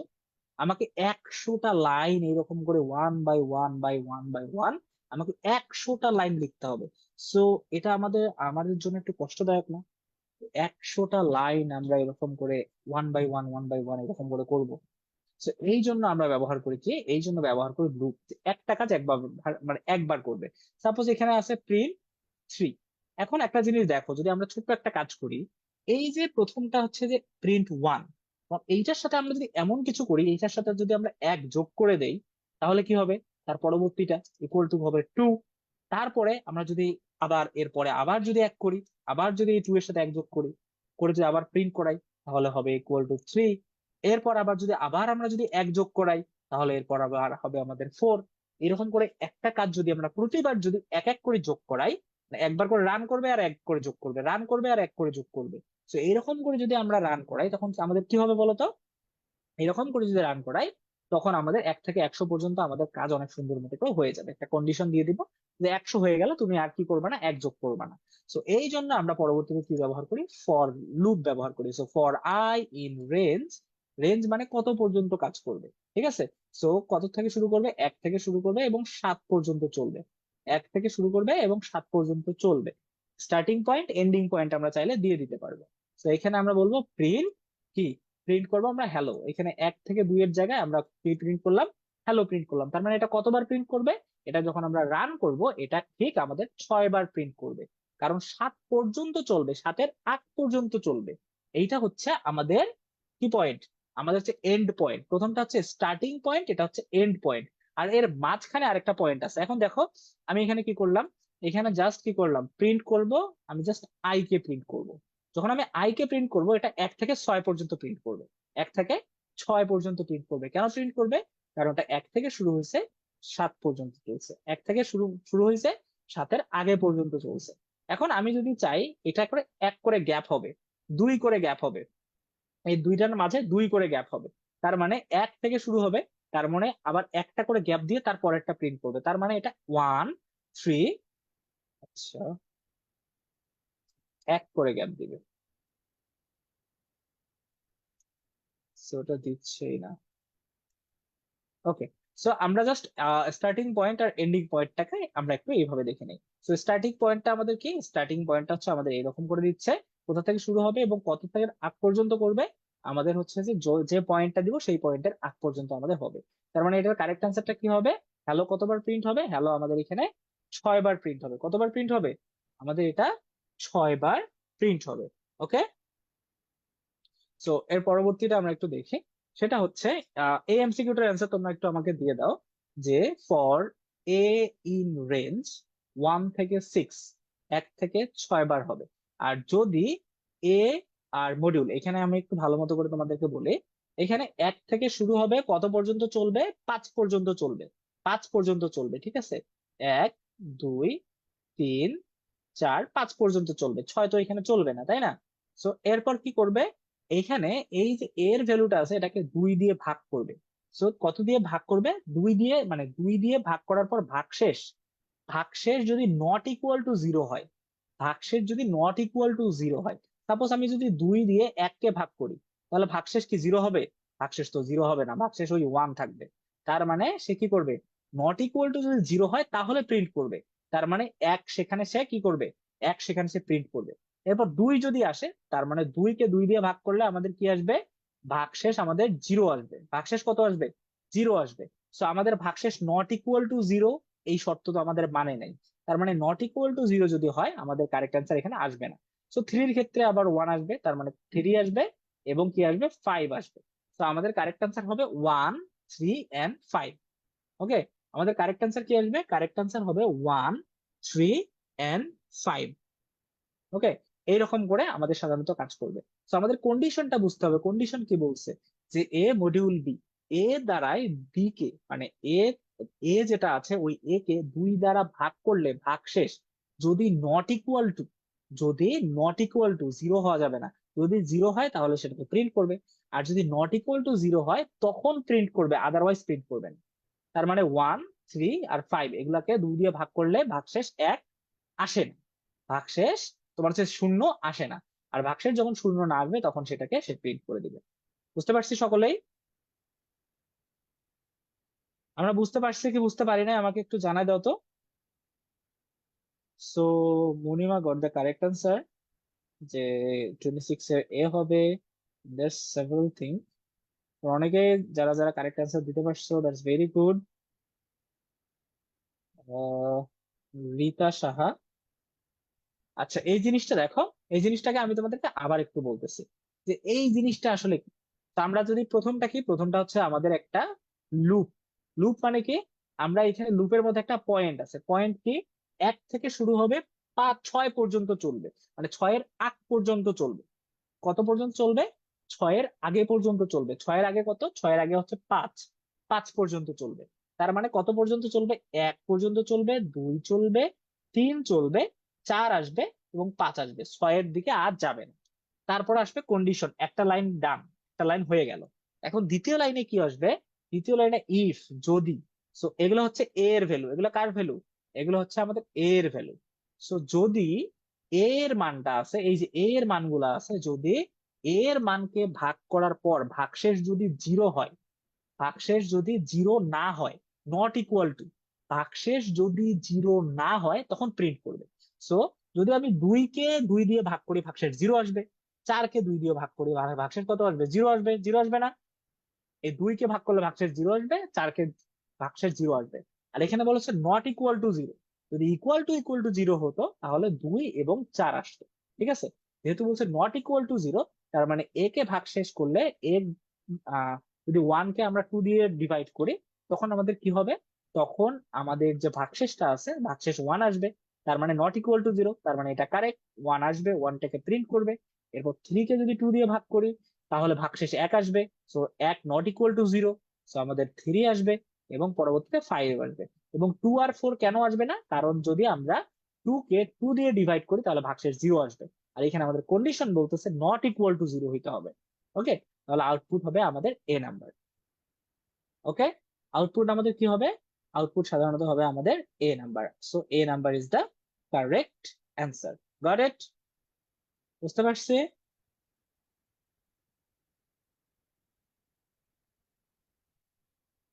আশা করি আমরা সকলে বুঝতে পারছি।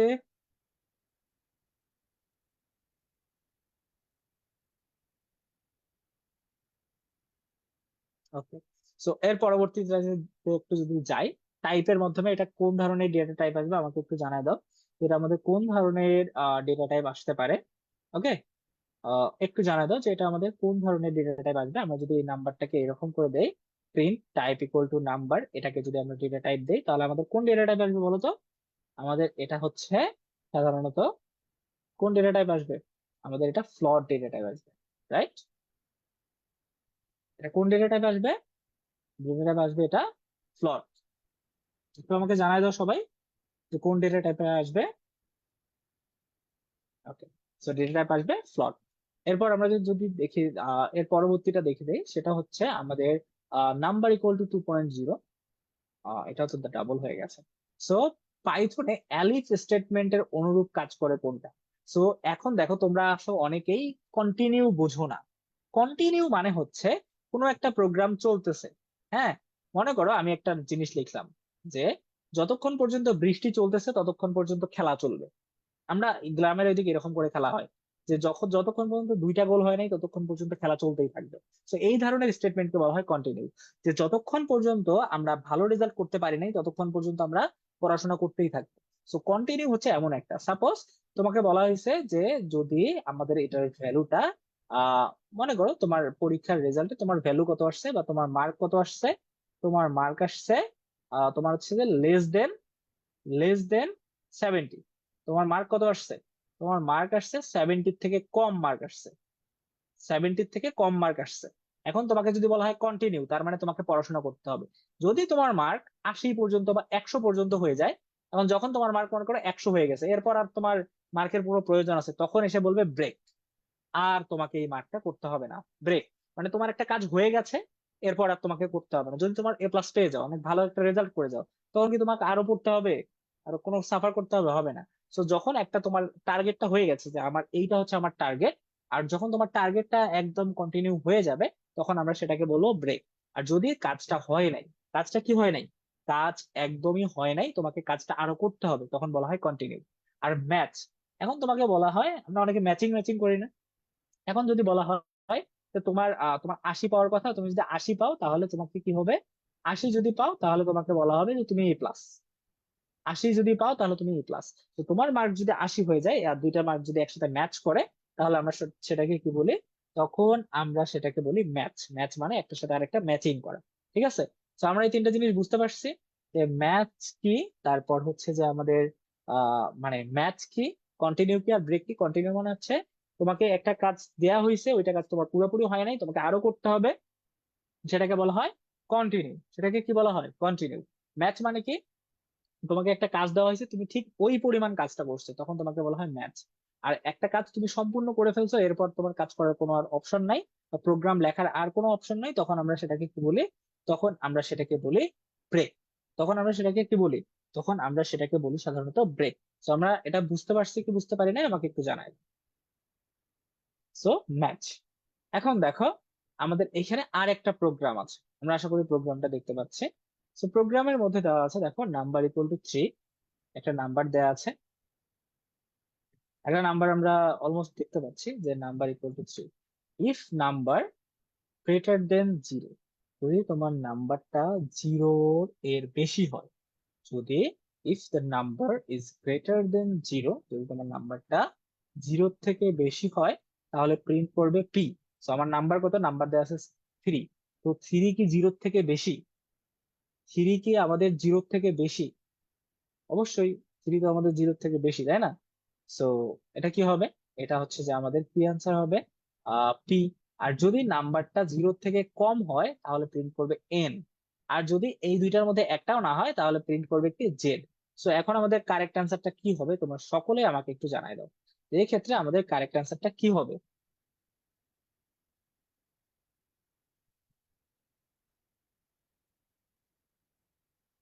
সেক্ষেত্রে আমাদের এখনের কারেক্ট আনসারটা কি হবে আমাকে একটু জানিয়ে দাও।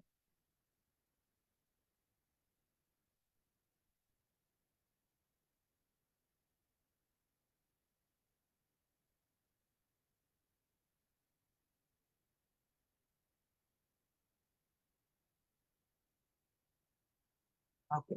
সো মোটামুটি বেশিরভাগ অ্যান্সারে আমি বুঝতে পারছি 28 এর এ। আমি তো অলরেডি বলে দিছি যে এখানে নাম্বার দেওয়া আছে, একটা ভেরিয়েবলে নাম্বার দেওয়া আছে। ইফ মানে যদি তোমার এটা কি গ্রেটার দেন, এটা যেদিকে থাকবে এটা হচ্ছে গ্রেটার দেন 0 থেকে যদি বড় হয় তখন প্রিন্ট করবে পি। তার মানে নাম্বার যে 3টা আছে, এই 3 কি 0 থেকে বড় না? অবশ্যই বড়। তার মানে কি প্রিন্ট করবে আমাদের, সরি এখানে ভুল এমসিকিউ চলে আসছে। তো এটা হবে কারেক্ট অ্যান্সার, যে কারেক্ট ইয়া কি করবে, আমাদের অ্যান্সার চলে আসবে পি। আমাদের অ্যান্সার কি চলে আসবে পি। কারণ 0 3 থেকে ছোট না। আর 0 যদি 0 থেকে ছোট না হয় তাহলে এন তো আসবে না। হ্যাঁ, এরপর এলস, তার মানে এই দুইটার মধ্যে একটাও যদি কারেক্ট না হয় তখন এলস চলে যাবে। সো এই দুইটার মধ্যে একটা তো কারেক্ট আছে, তাই না? একটা কারেক্ট আছে না? সো এইটা যেহেতু কারেক্ট, সো আমাদের কারেক্ট আনসার কি হবে, কারেক্ট আনসার আমাদের হবে পি। রাইট, আমাদের কারেক্ট আনসার গুলো হবে পি।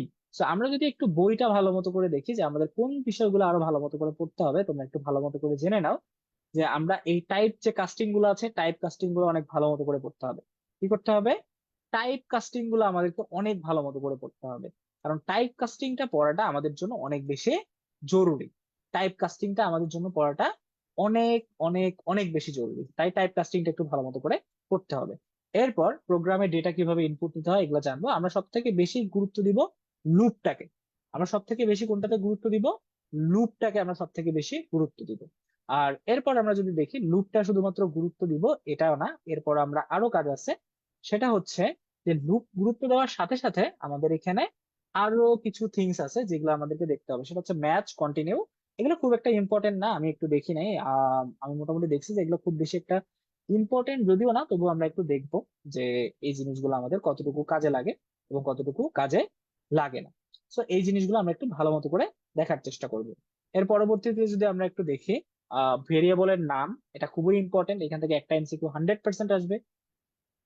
এরপর হচ্ছে যে গ্রেটার দেন, ইকুয়াল টু, এই যে অপারেশন গুলো আছে এই অপারেশন গুলোর নাম একটু জানতে হবে। এরপর আমাদের ব্লক, ইফ, এলস, এই জিনিসগুলো আমরা ভালো করে মনে রাখবো। এই যে মার্ক, হ্যাঁ আমরা আশা করি ইফ এলস কন্ডিশন ভালো মতো করে বুঝতে পারছি। আর লুপ, এই জিনিসটা আসবে। আর লুপ, এই দুটার বেশি আমাদের খুব বেশি একটা আসার কথা না। ঠিক আছে, এর বাহিরে মানে খুব বেশি একটা আসার কথা না এই চ্যাপ্টারে। তো এই চ্যাপ্টারটা আর একটু ভালো মতো করে পড়লে আশা করি আমরা অনেক সুন্দর মতো করে বুঝতে পারবো। আর এই যে কেস, কেস আমরা কেন ব্যবহার করি? আমরা যখন যে কোনো একটা আহ পড়াশোনা ইফ এলস এর পরিবর্তে আমরা কেস, ম্যাথস এগুলো দিয়ে আমরা ব্যবহার করতে পারি। তো এটা খুব একটা বেশি ইম্পর্টেন্ট না, এগুলো বেশি একটা আসে না। তো তবুও একটু তোমরা ভালো মতো করে এই জিনিসগুলো দেখে নিবে। আর লুপ তো আমরা জানি যে লুপটা আমাদের কিভাবে ব্যবহার করতে হবে, এবং লিপ কিভাবে, এই যে ধরা যাক আইসিটি কে 5 বার প্রদর্শন করা হবে, এর জন্য কি কি লুপটা ব্যবহার করা হয়, এই জিনিসগুলো আমরা একটু ভালো মতো করে দেখার ট্রাই করবো। তো এখন যদি চলে যাই আমাদের সব থেকে আরেকটা ইম্পর্টেন্ট, সেটা হচ্ছে আমাদের 4 নাম্বার অধ্যায়ের কয়েকটা এমসিকিউ আমরা দেখবো। তো কয়েকটা এমসিকিউ এর মধ্যে আমরা কয়েকটা জিনিস দেখি, কপি, পেস্ট, ফন্ট, এই জিনিসগুলো আমরা একটু দেখবো। এর পরবর্তীতে আমাদের রো, কলাম, সো একটা ওয়ার্কশিটে কলাম এবং রো এগুলাকে কি কি দ্বারা রূপান্তর করা হয় এই জিনিসগুলো আমরা একটু ভালো মতো করে দেখার চেষ্টা করবো। ঠিক আছে? আর 10 মিনিটের মতো, আমরা 10 মিনিটের মধ্যে শেষ করবো।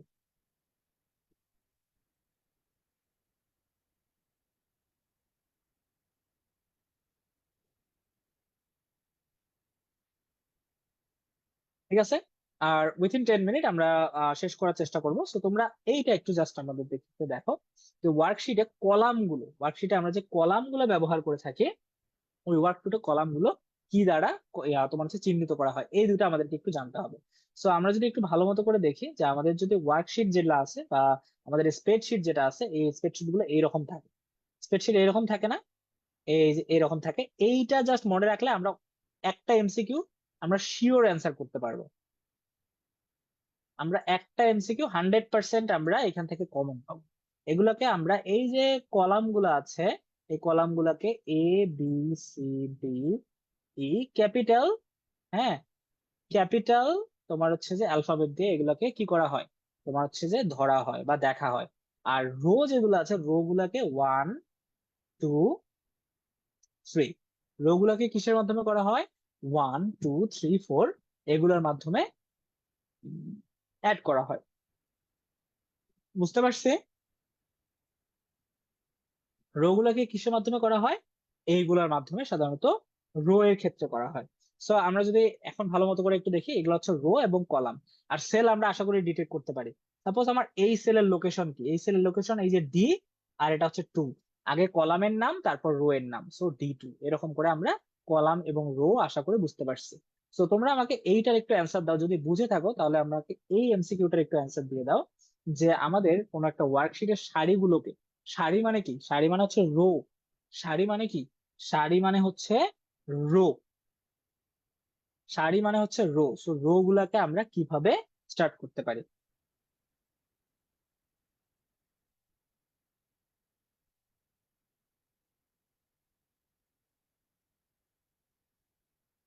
সো সারি আমরা কিভাবে স্টার্ট করতে পারি সেটা আমাকে একটু জানাই দাও।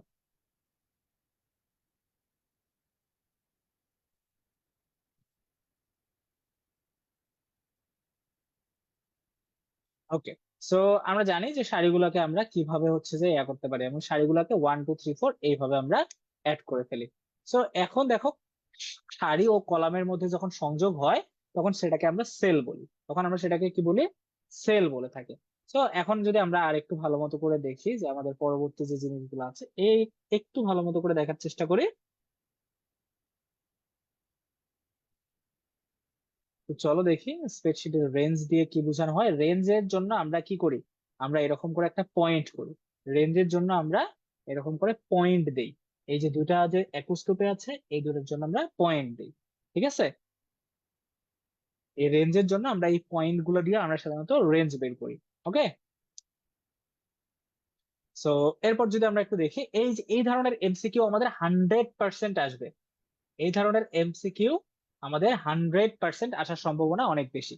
তো এই কয়েকটা এমসিকিউ সলভ করে আমরা ক্লাসটা শেষ করব। যা চতুর্থ অধ্যায়ের এই এমসিকিউ গুলো অনেক বেশি ইম্পর্টেন্ট। তো তোমরা এই এমসিকিউ গুলো আমাকে একটু জানাই দাও যে দেখো, এখানে দেওয়া আছে এ হচ্ছে ক্রয় মূল্য, A2 ক্রয় মূল্য, B2 হচ্ছে 2% ভ্যাট। সো মনে করো এইখানে একটা শীট দেয়া আছে, এটা একটা শীট, এখানে AB দেয়া আছে। দেখো এখানে একটা শীট আছে, এখানে হচ্ছে A, B, C, D। ধরো এটা 1 2 আর 3। আমরা এই তিনটা জিনিস আপাতত মানে আশা করি আমরা বুঝতে পারছি যে আমরা রো আর কলাম এই দুইটাকে আমরা জাস্ট কি করছি, আমরা জাস্ট অ্যাড করছি। তো এই যে রো আর কলামটাকে আমরা অ্যাড করছি, এখন এইখান থেকে আমরা কি করব? এইখান থেকে আমাদের এখন বলা হয়েছে কি, এখানে A2 যদি ক্রয় মূল্য হয়, A2 এইখানে দেওয়া আছে ক্রয় মূল্য, আর B2 হিসেবে দেওয়া আছে, এইখানে দেওয়া আছে 20% ভ্যাট, এখানে 20% ভ্যাট। তার মানে C2 তে বিক্রয় মূল্য, তার মানে এটাকে আমরা কত টাকা দিয়ে বিক্রয় করব, বা এটাকে কত টাকা দিয়ে বিক্রি করব। ঠিক আছে? আমরা কি করব, এইখানে আমরা কত টাকা দিয়ে এই জিনিসটাকে বিক্রি করব, এই জিনিসটা এখানে বলা হয়েছে যে আমরা কত টাকা দিয়ে এটাকে আমরা বিক্রি করব। ঠিক আছে? এতটুকু এখানে বলা হয়েছে। সো A2 আমাদের ক্রয় মূল্য, B2 আমাদের হচ্ছে বিক্রয় মূল্য। তাহলে C2 তে বিক্রয় মূল্য কত? এটা হচ্ছে ভ্যাট। তার মানে ভ্যাট কি, এটা ক্রয় মূল্যের সাথে ওই ভ্যাটটা যোগ হবে, তারপর আমরা বিক্রি করব। তার মানে আমাদের কি করতে হবে, এই আগে বের করতে হবে ভ্যাট কত টাকা আসে। ভ্যাটের পার্সেন্টেজ দেওয়া আছে না? তো ভ্যাটে কত টাকা আসে, এটা সূত্রটা কিভাবে, আমরা যখন এই ভ্যাটটাকে আমরা বের করতে যাব, আমাকে আগে দেখতে হবে সেটা ক্রয় মূল্য কত। ক্রয় মূল্য হচ্ছে যে ধরো আমাদের হচ্ছে A2, আর এই A2-র সাথে আমরা কি করব, ভ্যাট কিভাবে বের করব বা পার্সেন্টেজটাকে আমরা কিভাবে বের করব, এই যে ভ্যাটটা আছে, পার্সেন্টেজ যেটা আছে সেটাকে আমরা ব্যবহার করব গুণ করে। গুণ করব, সেটাকে আমরা গুণ করে কি করব, পার্সেন্ট দিব। এই গুণ করে আমরা যখন এই পার্সেন্টটা দিব, তখন সেটাকে পার্সেন্টেজ বের করে দিবে। সো এরপর আমরা ওই B2-র পার্সেন্টেজটা বের করব, ঠিক আছে? সো B2%, এই যে A2-র সাথে আমরা এই A2 যত টাকা দিয়ে কিনছি আমরা যে জিনিসটা, যত টাকা আমাদের ক্রয় মূল্য আছে, ওই ক্রয় মূল্যর সাথে আমরা কি করব, এটার পার্সেন্টেজ, যেটার পার্সেন্টেজটা কত, এই যে আমাদের B2 তে পার্সেন্টেজটা আছে, এইটা, এই ক্রয় মূল্যটাকে আমরা 20% কতটুকু হয়, এটাকে যখন আমরা গুণ করে B2% দিব, তখন আমাদের এই পার্সেন্টেজে কত টাকা, ধরো এখানে মনে করো 20 টাকা আসলো, এটা আমার 100 টাকা, তার মধ্যে এই পার্সেন্টেজটা এখন বের হয়ে গেল 20 টাকা বের হয়ে গেল। এখন এই যে 20 টাকা আছে, এই পার্সেন্টেজটাকে যখন আমরা আবার A2-র সাথে যোগ করব, তখন আমাদের এই C2-র অ্যান্সারটা চলে আসবে। তার মানে আমরা পার্সেন্টেজ কিভাবে বের করব, কার পার্সেন্টেজের সাথে, মানে কার পার্সেন্টেজ বের করতে যাচ্ছি ওইটার সাথে আমরা গুণ করব যার পার্সেন্টেজটা আমরা বের করতে চাচ্ছি। সো আমরা এটার কারেক্ট অ্যান্সার হিসেবে বি এর কারেক্ট অ্যান্সারটা বলতে পারি যে B equal to A2। A2 মানে আমাদের ক্রয় মূল্য, ওই ক্রয় মূল্যের সাথে আমাদের পার্সেন্টেজটা এখানে দেখানো যাবে, এবং পার্সেন্টেজের সাথে এই জিনিসটাকে আমরা এরকম করে সুন্দর মতো করে অ্যাড করতে পারি। বুঝতে পারছি আমরা সকলে? এটা কারেক্ট অ্যান্সার তাহলে কোনটা হবে?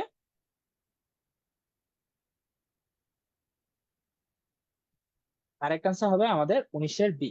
ম্যাক্সিমাম স্টুডেন্টরা অনেক সুন্দর মতো করে কারেক্ট আনসার দিতে পারছো। মনিমা, তারপর হচ্ছে ফাহমিদা জান্নাত, প্রিমা, খুকুমনি, তারপর হচ্ছে যে প্রাপন দাস, অনেকেই কারেক্ট আনসার দিতে পারছো। তো আমরা কিভাবে বের করব, পার্সেন্টেজ কিভাবে বের করব, যার পার্সেন্টেজ বের করতে চাই, মনে করো এর পার্সেন্টেজ বের করতে চাই, ওর সাথে গুণ করব কত পার্সেন্ট। তো যেখানে পার্সেন্টটা থাকবে, ধরো B2% আছে, ওইটাকে গুণ করলে আমাদের শুধু পার্সেন্টেজটা বের হবে। তো এতটুকু করে আমরা পার্সেন্টেজ বের করলাম। আর এই পার্সেন্টেজের সাথে আমরা কি ক্রয় মূল্যকে ছেড়ে দিব? ছেড়ে দিব না। তো এটার সাথে আমরা যখন ক্রয় মূল্যটা অ্যাড করে দিব, তখন আমরা সেটার বিক্রয় মূল্যটা পেয়ে যাব। তো এই সিম্পল ম্যাথ গুলো আমরা একটু ভালো মতো করে মনে রাখার চেষ্টা করব। এরকম করে আমরা পার্সেন্টেজ ব্যবহার করে থাকি। ওকে। তো এইখানে দেখো আমরা আরেকটা এই ধরনের এমসিকিউ অনেক ভালো মতো করে দেখতে পাচ্ছি। এই ধরনের আমরা আরেকটা এমসিকিউ আমরা দেখতে পাচ্ছি না, দেখো তো। এই এমসিকিউটাতে বলা আছে, দেখো রো আর কলাম দেওয়া আছে। সো D2 সেলে আয়তন নির্ণয়ের জন্য কোন ফাংশন ব্যবহার করবে? সো আমরা জানি আয়তন ইকুয়াল টু দৈর্ঘ্য গুণন প্রস্থ গুণন উচ্চতা, আমরা জানি না? আমরা জানি কি, আয়তন ইকুয়াল টু দৈর্ঘ্য গুণন প্রস্থ গুণন উচ্চতা, তাই না?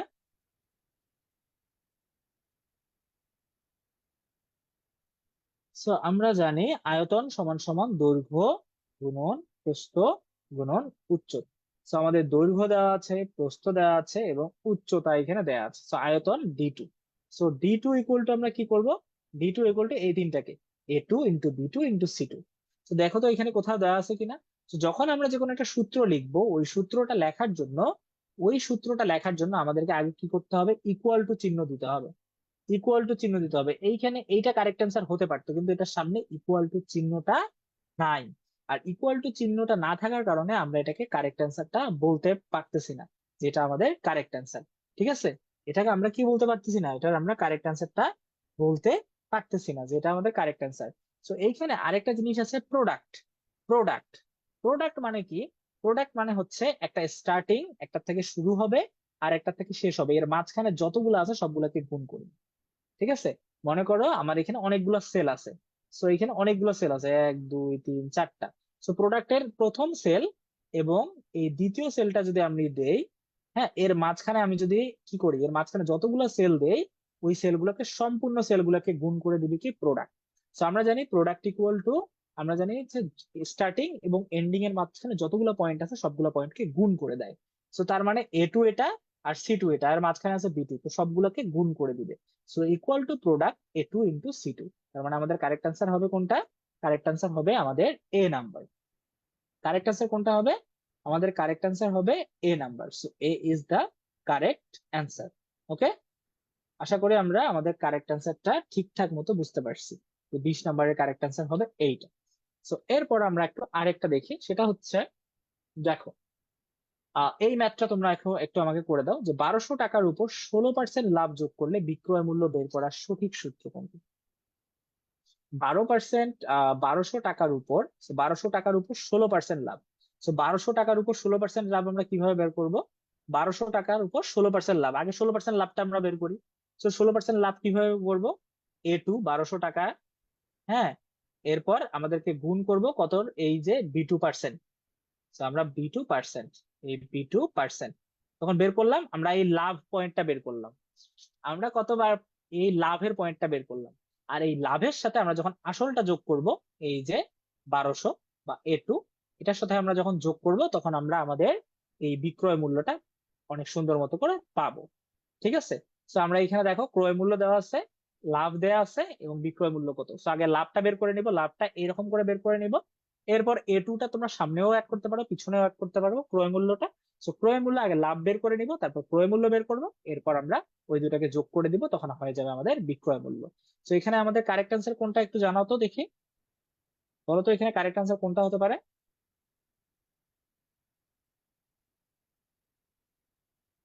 ওকে, তোমার হচ্ছে মনিমা, তারপর হচ্ছে মিন্টু দেবনাথ, ফাহমিদা জান্নাত সহ আরো অনেকেই যারা যারা কারেক্ট অ্যান্সার দিছো তাদের জন্য ভেরি থ্যাঙ্কস। কৌশিক, শুদ্ধ, দিরহাম রয়, আব্দুল আজিজ, ওভিয়া বিলাস। সো ম্যাক্সিমাম কারেক্ট অ্যান্সার তোমরা দিতে পারতেছো। আশা করি আমরা জানি যে কারেক্ট অ্যান্সার কোনটা হবে, এই যে A2 × B2%। আমরা আগে লাভটা বের করে নিলাম, তারপরে আমরা আসলটা বের করে নিলাম, মানে আসলটাকে ক্রয় মূল্যটাকে যোগ করে দিলাম। কারেক্ট অ্যান্সার হয়ে গেল, দ্যাটস ইট। এরপরে আমরা আর দুই একটা প্রবলেম সলভ করবো, এরপর আমরা ক্লাসটা টাটা বাই বাই করে দিব, কেমন? এইটার কারেক্ট অ্যান্সারটা দেখো কি হবে, এটার কারেক্ট অ্যান্সারটা একটু টাফ আমাদের জন্য। এটা একটু আমরা ভালো মতো করে আগে বুঝি, তোমরা একটু কারেক্ট অ্যান্সারটা দাও দেখি, কারা কারা কারেক্ট অ্যান্সার দিতে পারো। দেখি আমরা কারা কারা এটার কারেক্ট অ্যান্সারটা একটু দিতে পারি, আমরা একটু দেখি। 168, দেখি আমরা কারা কারা কারা এটার কারেক্ট অ্যান্সারটা দিতে পারি। দেখো এখানে E2 সেলে মোট বেতন। তো বেতনের আগে আমরা একটা জিনিস দেখি, বেতনের কি কি। তো বেতন হচ্ছে মাসিক মূল বেতন এটা। তার বাড়ি ভাড়া দেওয়া হয়, বাড়ি ভাড়া দেয় 85%। চিকিৎসা ভাতা মানে তাকে এটাও দেওয়া হয়, তার মানে এগুলো ইন। আর কল্যাণ তহবিল বা বীমা, তার মানে এটা আমাদের টাকার থেকে বের হয়ে যায়। কোন কোন জিনিসগুলো আমাদের বেতনে ঢুকতেছে? A2, B2 আর C2, এই তিনটা আমাদের অ্যাড হচ্ছে, তাই না? তো আমরা কি করব, আগে A2 আমাদের অ্যাড হচ্ছে, এরপর A2 আমাদের যোগ হইলো, এটা আমাদের মাসিক বেতন। এরপর আবার প্লাস হবে কি, বাসা ভাড়া 45%। পার্সেন্ট যেহেতু দেওয়া আছে, পার্সেন্ট টু ব্যবহার করব। এই মূল বেতন থেকে 45% বাসা ভাড়া। তো মূল বেতন থেকে, এই যে মূল বেতন, এই মূল বেতন থেকে কত পার্সেন্ট? 45%। এই বি টু এটার যে পার্সেন্টটা আছে, এই পার্সেন্টটা হচ্ছে ভাড়া। তার মানে শতকরা ভাড়া আমাদের হয়ে গেল, তো দুইটা অ্যাড করলাম। এরপরে আমরা কি করলাম, আমাদের চিকিৎসা ভাতা, চিকিৎসা ভাতা কি, C2। এই কয়েকটা আমরা কি করছি, আমরা অ্যাড করছি। এগুলো হচ্ছে আমাদের মূল বেতন, এগুলো আমাদের বেতনের টাকা। ঠিক আছে, তো এখন এখান থেকে বের হবে কত? বিমা, বিমা মানে বা ভাতা মানে এখান থেকে বের হয়ে যাওয়া। তো এইগুলা টোটাল থেকে আমরা মাইনাস করব কি, মাইনাস করব আমরা D2। তো -D2 করলে আমাদের মূল বেতনটা চলে আসবে। এইটা মাইনাস হবে আর বাকি সবগুলো প্লাস হবে। ঠিক আছে, এই তিনটা আমাদের হবে প্লাস, আর এটা হবে শুধু মাইনাস। তো এরপর আমাদের মোট বেতনটা চলে আসবে। তো দেখি তোমাদের কারা কারা কারেক্ট অ্যান্সার দিতে পারছে।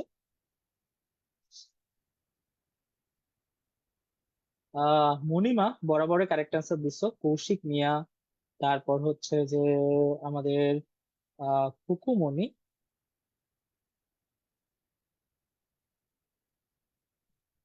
তৌহিদ, অভিয়া বিশ্বাস, তারপর হচ্ছে যে আমাদের সরি, অলিভিয়া, অলিভিয়া বিশ্বাস, হ্যাঁ, জয়া সরকার, তারপরে হচ্ছে যে বিপ্রদীপ সরকার, তারপর দিয়া মোর্শেদ। সো তোমরা অনেকেই কারেক্ট অ্যান্সার দিতে পারছো। সো কারেক্ট অ্যান্সার কোনটা হবে? কারেক্ট অ্যান্সার হবে আমাদের এইটা, রাইট? কারেক্ট অ্যান্সার কোনটা হবে দেখো, A3, সরি A3, ও এগুলো থ্রি হবে, 3 নাম্বার সেল। A3, তারপর এটাতে পার্সেন্টেজ বের করছে, C3 বের করছে। এরপর এখান থেকে আমাদের মাইনাস হবে কি, মাইনাস হচ্ছে D3। সো এটাই হচ্ছে আমাদের correct answer. So correct answer এটা, আশা করি আমরা বুঝতে পারছি, রাইট? Okay guys. সো এই কি হলো?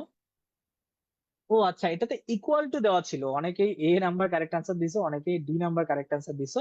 দেখো, যেইটাতে ইকুয়াল টু দেওয়া থাকবে, রাখলা জান্নাত, ফাহমিদা জান্নাত, প্রিয় ঘোষ, তোমাদের কারেক্ট আনসার হয়নি, কারণ এখানে দেখো, এখানে ইকুয়াল টু দেওয়া ছিল আর এখানে ইকুয়াল টুটা দেয়া নাই, এতটুকু পার্থক্য, আর কোনো পার্থক্য নাই। সো যদি দুইটা সেম দেখো, সো দুইটার মধ্যে যেটা কাছাকাছি সেটা কারেক্ট অ্যান্সার আমাদের দিতে হবে। বুঝতে পারছি কি বুঝতে পারি নাই বলো তো? এটা আমাদের কাছাকাছি, সেটাকে আমরা কারেক্ট অ্যান্সার দিব। ওকে।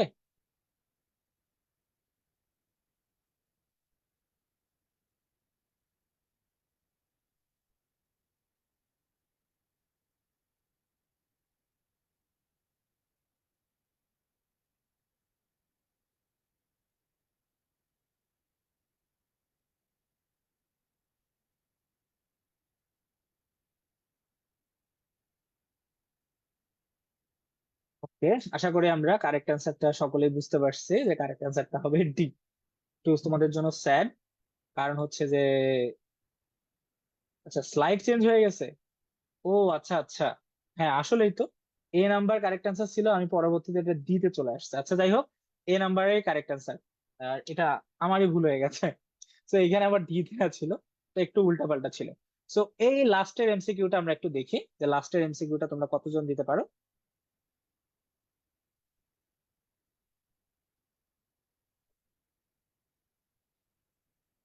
এখন আমরা লাস্টের এমসিকিউটাকে আমরা জাস্ট একটু দেখবো। ঠিক আছে, যে লাস্টের এমসিকিউটাতে আমাদের এখানে কি বলছে এবং এটার কারেক্ট অ্যান্সারটা কি আসে। ওকে।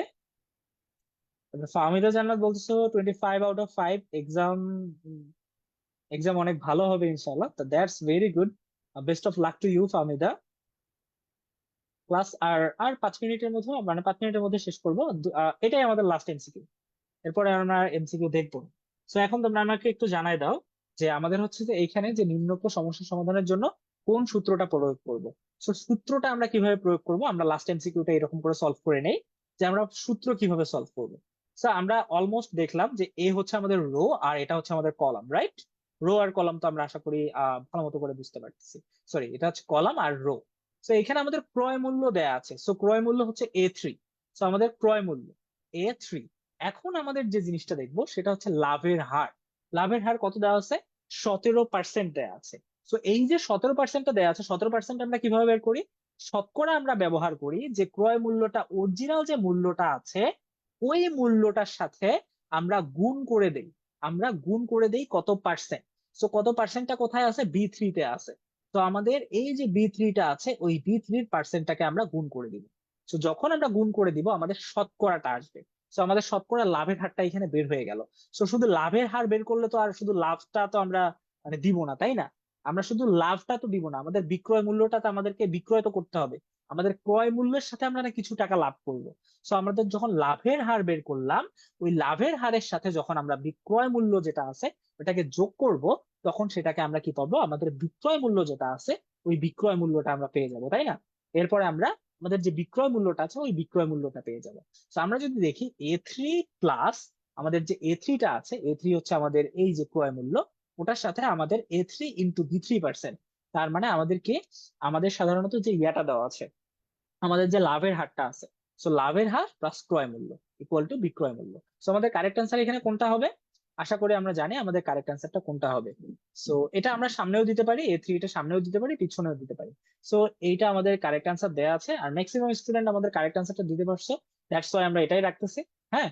আর আশা করি তোমাদের এইরকম প্রবলেম গুলোর কথা বলতেছিলা, যে ভাইয়া আমাদের ম্যাচ কেস, কন্টিনিউ স্টেটমেন্ট, এই জিনিসগুলো আমাদের খুব একটা প্রবলেম হয়। তো আশা করি আজকের পর আমাদের প্রবলেমটা না হওয়ার কথা। আর এই ধরনের এমসিকিউ গুলো আমাদের পরীক্ষার ক্ষেত্রে 100% আসবে। সো 100% যেহেতু আসবে, সো আমাদের এই ধরনের এমসিকিউ গুলো অনেক ভালো মতো করে আমরা করার চেষ্টা করবো, যেন আমাদের কোনো প্রকার মার্ক আশা করি মিস না হয়। আর লাস্ট এমসিকিউটা আমরা যদি একটু ভালো মতো করে দেখি, যে 70-এর পার্সেন্টেজ কত, আমরা পার্সেন্টেজ যদি ব্যবহার করি, এরকম না আসার সম্ভাবনা অনেক বেশি। সো তবুও পার্সেন্টেজ আমরা কিভাবে ব্যবহার করব আশা করি আমরা তো জানি। যে কোনো একটা জিনিসের পার্সেন্টেজ আমরা কিভাবে ব্যবহার করি। ওই সংখ্যাটাকে আমরা তার পার্সেন্টেজ দিয়ে গুণ করলে আমরা ওই সংখ্যাটা পেয়ে যাই। সাপোজ 70-এর পার্সেন্টেজ আমরা কিভাবে ব্যবহার করব, 70 ইন্টু তোমার হচ্ছে যে তোমার এই যে 80%, এরকম করে আমরা গুণ করলে, এইরকম করে আমরা ক্যালকুলেটরে গুণ করলে আমরা আমাদের পার্সেন্টেজটা পেয়ে যাবো, তাই না? সো যেটা আসবে সেটাই হবে আমাদের হয়তো বা কারেক্ট অ্যান্সার। আমার মনে হয় এখানে কারেক্ট অ্যান্সার একটাও না, তাই না? 70-এর 80% এত বেশি হওয়ার কথা না, 56 অথবা সামথিং এরকম হওয়ার কথা। তো এরকম করে আমরা পার্সেন্টেজ ব্যবহার করব। আশা করি আমাদের আজকের যে ক্লাসটুকু আমরা করলাম, এই ক্লাসের মধ্যে আমাদের যদি কারো কোনো ধরনের প্রবলেম থেকে থাকে, আমি তাহলে তোমাদেরকে যে ক্লাস স্লাইডটা আছে, আমি তোমাদের 4টা চ্যাপ্টারের অনেক ভালো মতো করে বেস্ট এমসিকিউ গুলো স্লাইডটা আপলোড করে দিয়ে ড্রাইভের লিঙ্ক দিয়ে দিব। তোমরা ওগুলো অনেক ভালো মতো করে পড়বা। আর আশা করি আমাদের এই যে শীটের যে প্রবলেম গুলো ছিল, বিশেষ করে এই ধরনের প্রবলেম গুলো, এই প্রবলেম গুলো আমাদের তোমার হচ্ছে যে সমস্যার সমাধান হয়ে গেছে, যে কিরকম করে এই প্রবলেম গুলো আমরা অনেক ভালো মতো করে সর্ট করতে পারি।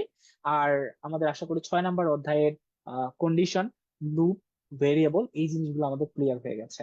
সো আজকে আমাদের লাস্ট ক্লাস, এরপর হয়তো বা তোমাদের সঙ্গে আমার খুব বেশি একটা দেখা হবে না, বা দেখা নাও হতে পারে। হয়তো বা 2-একটা পোস্ট দিলে দিতে পারে, এরপর হয়তো বা আইসিটি এক্সামের আগে তোমাদের সঙ্গে কথাবার্তা হতে পারে, এর আগে খুব একটা মনে হয় হবে না। তো আজকে আমাদের জন্য এতটুকুই থাকুক, ঠিক আছে? ইটস লেট নাইট, এখন ভালো মতো করে একটু পড়াশোনা করো। আমি তোমাদের ইয়াগুলো, ক্লাসের স্লাইড যেটা আছে ওই স্লাইড গুলো কালকে দিয়ে দেওয়ার চেষ্টা করবো, আজকে অনেক রাত হয়ে গেছে, আমাকে খাওয়া দাওয়া করে ঘুমাইতে হবে। তো আজকে আমাদের জন্য এতটুকুই। তোমরা সকলেই ভালো থাকো, তোমরা সকলেই সুস্থ থাকো। তোমাদের সঙ্গে আবার দেখা হবে হয়তো বা পরবর্তী ক্লাসে। আর আজকে এতটুকুই তোমাদের জন্য। শুভকামনা এক্সামের জন্য, অনেক ভালো মতো করে পড়াশোনা করো, তোমাদের জন্য ভালো কিছু অপেক্ষা করুক, তোমাদের জন্য বেস্ট কিছুই হোক, সেটা দোয়া করে আজকে আমি তোমাদের ক্লাসটা এখানে শেষ করতেছি। তোমরা সকলে ভালো থাকো, তোমরা সকলে সুস্থ থাকো। আল্লাহ হাফেজ।